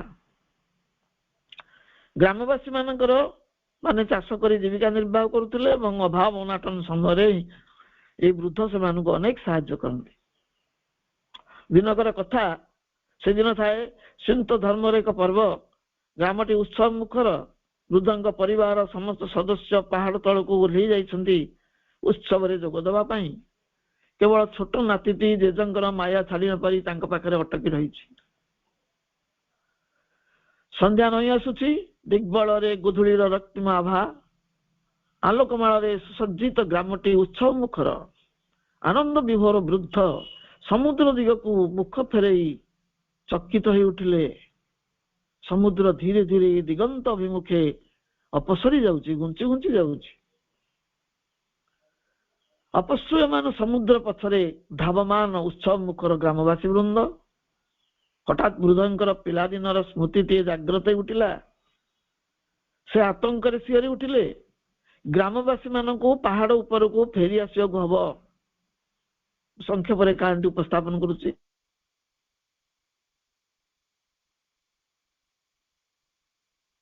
ଥିବା ତାଙ୍କର 1 ବର୍ଷର ସଞ୍ଚିତ ଆହାର ସମସ୍ତ ଧାନ ଚାଉଳ ଅମହାରରେ ଅଗ୍ନି ସଂଯୋଗ କରିଦେଲେ। ଅଗ୍ନିର ଲେଲିହାନ ଶିଖା ସଦର୍ପରେ ବିସ୍ତାରିତ ହେଉଥିଲା। ପଶ୍ଚାତରେ ଅଗ୍ନିଶିଖା ଦେଖି ଗ୍ରାମବାସୀ ମାନେ ପ୍ରିୟ ନେତାଙ୍କ ଜୀବନ ବଞ୍ଚାଇବା ପାଇଁ ସଜୋରେ ଧାବମାନ ହେଲେ। ପାହାଡ ଉପରକୁ ଉଠିବାକୁ ହବ। ଅନ୍ୟ ପାହାଡର ମନ୍ଦିରରେ ଥିବା ପୁରୋହିତ ମଧ୍ୟ ଘଣ୍ଟା ବଜେଇ ବିପଦର ସୂଚନା ଦେଇଦେଲେ। ତେଣୁ ସବୁ ଲୋକ ସେଇ ପାହାଡ ଉପରକୁ ଉଠିଲେ। ଅଗ୍ନି ନିର୍ବାପନର ପ୍ରୟାସ କଲେ। ମାତ୍ର ହିମାଗୁଛି ତାଙ୍କୁ ବାରଣ କରି ଆଉ କିଛି ସମୟ ଅପେକ୍ଷା କରିବାକୁ ନିର୍ଦ୍ଦେଶ ଦେଲେ। କାରଣ ସବୁ ଲୋକ ଆସିଛନ୍ତି କି ନାହିଁ ସେ ନିଶ୍ଚିତ ନଥିଲେ। ନାତିଟି କାନ୍ଦି କାନ୍ଦି ସମସ୍ତ ବିବରଣୀ ବର୍ଣ୍ଣନା କଲା। ବୃଦ୍ଧ ଯେତେବେଳେ ଜାଣିଲେ ସମସ୍ତେ ଆସି ସାରିଛନ୍ତି, ସେ ଆଶ୍ୱସ୍ତ ହେଲେ ଏବଂ ସମୁଦ୍ର ଦିଗକୁ ସମସ୍ତଙ୍କର ଦୃଷ୍ଟି ଆକର୍ଷଣ କଲେ। ସେତେବେଳେ କଣ ହଉଛି, ସମୁଦ୍ର ପର୍ବତ ପ୍ରମାଣ ଢେଉ ପିଟି ପିଟି ପ୍ରବଳ ଗର୍ଜନ ସହ ଗ୍ରାମ ଦିଗରେ ପ୍ରତ୍ୟାବର୍ତ୍ତନ କରୁଛି ଏବଂ ମୁହୂର୍ତ୍ତକ ମଧ୍ୟରେ ସେ ଗ୍ରାମଟିକୁ ସମ୍ପୂର୍ଣ୍ଣ ଗ୍ରାସ କରିଗଲା। ସମସ୍ତ ଘରଦ୍ୱାର ସମୁଦ୍ର ଗ୍ରାସରେ ବିଲୀନ ହେଇଗଲା। ବର୍ତ୍ତମାନ ସମସ୍ତେ ଅଗ୍ନିକାଣ୍ଡର ରହସ୍ୟକୁ ବୁଝିପାରିଲେ। ସେମାନଙ୍କ ଜୀବନ ବଞ୍ଚାଇବା ପାଇଁ ବୃଦ୍ଧ ତାଙ୍କର ସର୍ବସ୍ୱକୁ ଅଗ୍ନିରେ ସ୍ୱାହା କରିଦେଇଛନ୍ତି। ସର୍ବସ୍ୱ ହରାଇ ବି ବୃଦ୍ଧ ଆନନ୍ଦ ବିଭୋର। ତାଙ୍କର ପରମ ଆତ୍ମୀୟ 500 ଲୋକଙ୍କର ଜୀବନ ସେ ରକ୍ଷା କରିପାରିଛନ୍ତି। ସେଦିନ ହାମାଗୁଛି ନିଜର ସର୍ବସ୍ୱ ବିସର୍ଜନ ଦେଇ ଗ୍ରାମବାସୀଙ୍କର ଯେଉଁ ଉପକାର କରିଛନ୍ତି ତାହା ଅଦ୍ୟାବଧି ଜାପାନୀ ମାନଙ୍କର ପ୍ରେରଣାର ଉତ୍ସ ହୋଇ ରହିଛି। ଏକ ମହାନ କିମ୍ବଦନ୍ତୀର ରୂପ ନେଇ ସମସ୍ତଙ୍କୁ ଉଦ୍ବୁଦ୍ଧ କରୁଛି। ଏବେ ବି ମାଙ୍କ ସାନ୍ନିଧ୍ୟରେ ଆସିଛନ୍ତି ନବୁକୋ କୋବାୟାସୀ, ଯିଏକି ମାଙ୍କ ବ୍ୟକ୍ତିତ୍ୱରେ ମୁଗ୍ଧ ହୋଇ ପଣ୍ଡିଚେରୀ ଆସିବା ଆକାଂକ୍ଷା ପୋଷଣ କରିଛନ୍ତି। ସେ ସାକ୍ଷାତର ବିବରଣୀ ଦୀର୍ଘ ପ୍ରକାଶ କରିବା ସମ୍ଭବ ନୁହେଁ। ତାଙ୍କ ସାନ୍ନିଧ୍ୟରେ ମୁଗ୍ଧ ହୋଇଛନ୍ତି ଅନ୍ୟ ଏକ ଜାପାନୀ ପରିବାର, ଶ୍ରୀ ଓ ଶ୍ରୀମତୀ ଓଖାୱୟା। ଜଣେ ଭାରତୀୟ ପ୍ରତିନିଧି ଶ୍ରୀଯୁକ୍ତ ଗୋକକ 1956 ମସିହାରେ ଏହି ଦମ୍ପତିକୁ ଭେଟିଥିଲେ ଏବଂ ତାଙ୍କ ମୁହଁରୁ ଶୁଣିଥିଲେ ମାଙ୍କ ଆଧ୍ୟାତ୍ମିକ ବ୍ୟକ୍ତିତ୍ୱର ମହାନ ଗାଥା। ଭାରତୀୟ ଉଚ୍ଚ ବିଚାରଧାରା ସହିତ ତାଙ୍କର ନିବିଡ଼ ପରିଚୟ ଥିଲା ତରୁଣ ବୟସରୁ। ସେ ବ୍ୟକ୍ତିଙ୍କର। ସେ ଓ ତାଙ୍କର ବନ୍ଧୁମାନେ ଏକ ନବୀନ ଏସିଆ ନୂତନ ଜଗତର ସ୍ୱପ୍ନ ଦେଖୁଥିଲେ। ବୁଦ୍ଧଙ୍କ ପ୍ରାଚୀନ ଦେଶରେ ଯେଉଁ ଜଣେ ବ୍ୟକ୍ତି ସ୍ୱପ୍ନ ଆଶାର ଭବିଷ୍ୟତ ଚିତ୍ର ଦେଖୁଥିଲେ ତାଙ୍କ ସହିତ ସେମାନଙ୍କର ଯୋଗାଯୋଗ ଥିଲା। ଆଉ ସେ ବିରଳ ବ୍ୟକ୍ତିତ୍ୱ କିଏ? ସେ ଥିଲେ ଋଷି ଶ୍ରୀ ଅରବିନ୍ଦ। ବିଶ୍ୱକବି ରବୀନ୍ଦ୍ରନାଥ ଠାକୁରଙ୍କ ସହିତ ମାଙ୍କର ସାକ୍ଷାତ ଘଟିଥିଲା 1919 ମସିହାରେ। ମାଙ୍କ ବ୍ୟକ୍ତିତ୍ୱରେ ମୁଗ୍ଧ ଚକିତ ହୋଇ କବିଗୁରୁ ତାଙ୍କୁ ଶାନ୍ତି ନିକେତନର ଦାୟିତ୍ୱ ଗ୍ରହଣ କରିବାକୁ ଅନୁରୋଧ କରିଥିଲେ। ମା ଜାଣିଥିଲେ ତାଙ୍କ ବିଧି ନିର୍ଦ୍ଦିଷ୍ଟ କର୍ମକ୍ଷେତ୍ର ଅନ୍ୟତ୍ର। ସେ ତାହା ନମ୍ର ଭାବରେ ପ୍ରତ୍ୟାଖ୍ୟାନ କଲେ। କବିଗୁରୁ ତାଙ୍କୁ ଟାଇପ ରାଇଟରଟି ଉପହାର ଦେଇଥିଲେ। ତାହା ଏବେ ବି ଆଶ୍ରମରେ ସ୍ମୃତିଚିହ୍ନ ଭାବରେ ଶୋଭା ପାଉଛି। ପରିଶେଷରେ ମାଙ୍କ ଦିବ୍ୟ ସାନ୍ନିଧ୍ୟରେ ଆସିବାର ବିରଳ ସୌଭାଗ୍ୟ ଯେଉଁ କେତେ ଜଣଙ୍କୁ ମିଳିଥିଲା ସେମାନଙ୍କ ମଧ୍ୟରେ ଦତ୍ତାଙ୍କର ନାମ ଉଲ୍ଲେଖଯୋଗ୍ୟ। ସେ ଜଣେ ଇଂରେଜ ମହିଳା, ପୁରା ନାମ ଡୋରୋଥି ହଡସନ। ପରେ ଶ୍ରୀ ଅରବିନ୍ଦ ତାଙ୍କର ନୂତନ ନାମକରଣ କରିଥିଲେ ବାସବ ଦତ୍ତା। ସଂକ୍ଷେପରେ ସେ ଦତ୍ତା ନାମରେ ପରିଚିତ, ଯେ ନିଜକୁ ସହଜରେ ଦେଇ ପାରନ୍ତି। ମାଙ୍କ ସହିତ ତାଙ୍କର ପରିଚୟ ଫ୍ରାନ୍ସରେ 1915 ମସିହାରେ ହେଇଥିଲା। ମାଙ୍କ ଚରଣରେ ସେ ନିଜକୁ ସମ୍ପୂର୍ଣ୍ଣ ଅର୍ପଣ କରିଥିଲେ। 1916 ମସିହାରେ ମାଙ୍କ ସହିତ ସେ ଜାପାନ ବି ଆସିଥିଲେ। 1920 ପର୍ଯ୍ୟନ୍ତ ମାଙ୍କ ସହିତ ସେ ଜାପାନରେ ଅବସ୍ଥାନ କରିଥିଲେ। ତାଙ୍କର ସମଗ୍ର ଜୀବନ ଥିଲା ଏକ ଆତ୍ମଦାନ। ତାଙ୍କର ତ୍ୟାଗ, ନିଷ୍ଠା ଓ ଆଶ୍ରମରେ ନିରବଚ୍ଛିନ୍ନ ସେବାଦାନର ଦୀର୍ଘ ବର୍ଣ୍ଣନା ଦେବା ସମ୍ଭବ ନୁହେଁ। ମାନୁଷୀ ତନୁରେ ଆବିର୍ଭୂତା ଦିବ୍ୟ ଜନନୀ, ସମସ୍ତ ପ୍ରକାର ବିଧି ବିଧାନ ଜାତି ଧର୍ମ ବର୍ଣ୍ଣର ଊର୍ଦ୍ଧ୍ୱରେ ସ୍ଥିତା। ତାଙ୍କର ଚେତନା ପରମଙ୍କ ସହ ଏକ ଅଭିନ୍ନ। ଜାପାନ ଛାଡ଼ିବା ପୂର୍ବରୁ ମା ଏହି ଘୋଷଣାଟି ଉପସ୍ଥାପନ କରିଥିଲେ, I belong to no nation, no civilization, no society, no race, but to the divine. I obey no master, no ruler, no law, no social convention, but the divine. To him I have surrendered all, will, life, self for him. I am ready, for him I am ready to give all my blood drop by drop, if such is his will, with complete joy, and nothing in his service can be sacrificed for all his perfect delight. ଏହା ମାଙ୍କର ରାଧାଜ prayer ଅନ୍ତଃସ୍ୱର ପରି ପ୍ରତୀତ ହୁଏ, ଯେ ପ୍ରତି ରକ୍ତବିନ୍ଦୁକୁ ସମର୍ପଣ କରିବାକୁ ସଂକଳ୍ପ କରିଥିଲେ। ଆମେ ବର୍ତ୍ତମାନ ଉପସଂହାରରେ ଉପନୀତ ହେବାକୁ ଯାଉଛେ। ଜାପାନକୁ ଅଲବିଦା କହିବାର ସମୟ ଉପଗତ। ବର୍ଷ ବର୍ଷ କରି ବିତି ଯାଇଛି 4ଟି ବର୍ଷ। ପ୍ରତୀତ ହେଉଛି ଅର୍ଦ୍ଧଯୁଗ ପରି ଜାପାନରେ। ମା ପରମ ଆରାଧ୍ୟ ଶ୍ରୀ ଅରବିନ୍ଦଙ୍କ ସ୍ଥୂଳ ସାନ୍ନିଧ୍ୟରୁ ତଥାପି ବିଚ୍ଛିନ୍ନ। ଇତିମଧ୍ୟରେ ବହୁ ଉତ୍ଥାନ ପତନ ମଧ୍ୟ ଦେଇ ସାଧନା ଜୀବନର ଅନ୍ତଃସଲୀଳା ଫଲ୍ଗୁ ପ୍ରବାହିତ ହୋଇ ଚାଲିଛି ତାଙ୍କର ଆନ୍ତରସତ୍ତାରେ। ବିଶ୍ୱଯୁଦ୍ଧର ଘନଘଟା ଆକାଶ ବତାସରେ ବ୍ୟାପି ରହିଛି। ସେ ସମସ୍ତ ଅଙ୍ଗେ ଲିଭାଇ ମା ଆସି ପାଦ ଥାପିଥିଲେ ପ୍ରାଚ୍ୟ ଭୂଖଣ୍ଡର ସୁମନୋହର ସୂର୍ଯ୍ୟୋଦୟର ଦେଶ ଜାପାନରେ। ଏହି ସୌନ୍ଦର୍ଯ୍ୟପୂର୍ଣ୍ଣ ଦେଶର ଶୃଙ୍ଖଳିତ ସୁରୁଚିପୂର୍ଣ୍ଣ ସଭ୍ୟତାକୁ ସେ ନିବିଡ଼ ଭାବେ ଉପଲବ୍ଧି କରିଥିଲେ, ଆପଣାର କରିନେଇଥିଲେ। ତାଙ୍କ ସାନ୍ନିଧ୍ୟରେ ଆସିଥିବା ଭାଗ୍ୟବାନ ଜାପାନୀ ମାନେ ଆବିଷ୍କାର କରିଥିଲେ ତାଙ୍କର ଅସାଧାରଣ ବ୍ୟକ୍ତିତ୍ୱ ଦିବ୍ୟ ସତ୍ତାଟିକୁ। ପରିଶେଷରେ କାହିଁ ଯୁଦ୍ଧ ବିଧ୍ୱସ୍ତ ୟୁରୋପର ଭୀଷଣତା, କାହିଁ ଜାପାନର ଚେରି ଫୁଲ ସହ ଆତ୍ମୀୟତା, ସବୁ ପଡ଼ି ରହିଲା ପଶ୍ଚାତରେ। ଉପସ୍ଥିତ ହେଲା ବିଧି ନିର୍ଦ୍ଧାରିତ ସେହି ବହୁ ପ୍ରତୀକ୍ଷିତ ଶୁଭ ଦିବସ, ପ୍ରଭୁଙ୍କ ସନ୍ନିଧାନକୁ ଆଗମନର ଦେବ ମୁହୂର୍ତ୍ତ। 1920 ମସିହା ମାର୍ଚ୍ଚ ମାସର ଶେଷ ସପ୍ତାହରେ ମାଙ୍କର ମାଙ୍ଗଳିକ ଯାତ୍ରା ଆରମ୍ଭ ହୁଏ ପୂତ ପବିତ୍ର ପଣ୍ଡିଚେରୀ ଧାମ ଉଦ୍ଦେଶ୍ୟରେ। ଚତୁର୍ବିଧ ବିଭାବର ସମନ୍ୱୟରେ ସେ ଜଗଜ୍ଜନନୀ ପରମା ଅଦିତି ସେହି ମହାନ ଭୂମିକା ନେଇ ତାଙ୍କର ଅବତରଣର କର୍ମସୂଚୀ ସୁଦୀର୍ଘ ଓ ଅପରିସୀମ। ବହୁ ଅଭିଜ୍ଞତା ଅଧ୍ୟୁଷିତ ଜୀବନ ପଡି ରହେ ପଶ୍ଚାତରେ। କେତେ କଳ୍ପର ସାଧନାରେ ପରିପୁଷ୍ଟ ଜୀବନକୁ ଖଣ୍ଡିଏ ଶୂନ୍ୟ ପୃଷ୍ଠା ପରି ଜଗତ ଜନନୀ ଅବଲୀଳା କ୍ରମେ ମେଲି ଧରନ୍ତି। ଚିର ଅଭିଳଷିତ ଚେତନାର ଉତ୍ତୁଙ୍ଗ ଶିଖର ବିହାରୀ ଯୁଗାବତାର ଶ୍ରୀ ଅରବିନ୍ଦଙ୍କ ଯୁଗ୍ମ ଚରଣ ପ୍ରାନ୍ତରେ ବହୁ ଦେଶ ଜାତି ଧର୍ମ ଯେଉଁଠି ଅଦୂର ଭବିଷ୍ୟତରେ ଅବଲୁଣ୍ଠିତ ହେବ, ସେଇଠାରେ ଜାପାନ ବି ହଜିଯାଏ ତାର ମଧୁର ସ୍ମୃତିରାଜି। ଆମେ ସାଧାରଣ ଚେତନାଧାରୀ ମାନେ ସ୍ମୃତି ସହିତ ଗୁନ୍ଥି ହେଇଯାଉ, ମାତ୍ର ମା ସ୍ମୃତିର ସୁକ୍ତି ବା ସାମୁକା ମଧ୍ୟରୁ କେବଳ ମୌକ୍ତିକ ଅର୍ଥାତ ମୁକ୍ତା ଗୁଡିକ ହିଁ ସଂଗ୍ରହ କରି ତାଙ୍କ ସନ୍ତାନ ମାନଙ୍କୁ ଉପହାର ଦିଅନ୍ତି, ଯାହା ଆମ ଜୀବନ ପାଇଁ ପ୍ରେରଣାର ଉତ୍ସ ହୋଇ ରହେ। ସାମୁକାର ମୁକ୍ତା ଭଳି ପଙ୍କରୁ ପଙ୍କଜ ଭଳି ଆବର୍ଜନା ବଳୟିତ ପରିବେଶ ମଧ୍ୟରୁ ଆମର ଆତ୍ମାରୂପୀ ପଦ୍ମ ସତ୍ୟ ସୂର୍ଯ୍ୟର ସନ୍ଧାନରେ ସୌରଦୀପ୍ତ ପଥ ସନଲିଟ୍ ପାଥରେ ଆରୋହଣ କରିବ। କାରଣ ଜୀବନ ସମ୍ଭାବନାମୟ। ସେଇ ସମ୍ଭାବନାକୁ ସାକାର କରିବାରେ ସତତ ଉଦ୍ୟମଶୀଳ ସେଇ ସନଲିଟ୍ ପାଥକୁ ଅଶେଷ କୃତଜ୍ଞତା ଜ୍ଞାପନ କରୁଛି, ଯିଏ ମୋତେ ଆଜି ସେଇ ବିରଳ ସୁଯୋଗ ଦେଇଛି।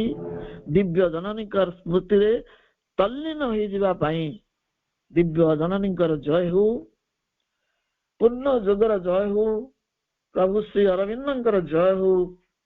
ଏବଂ ସେଇ ଧାରାରେ ଆମେ ଯୋଉମାନେ ପ୍ରଭୁ ଆଉ ମାଙ୍କ ଚରଣରେ ନିଜକୁ ସମର୍ପଣ କରିବାକୁ ପ୍ରୟାସ କରୁଛେ, ସେ ସମସ୍ତ ଅଭିପ୍ସ ଭାଇ ଭଉଣୀ ମାନଙ୍କର ଜୟ ହଉ।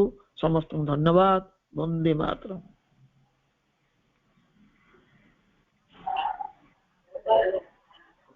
ବହୁତ ବହୁତ ଧନ୍ୟବାଦ ଦେବାକୁ ତ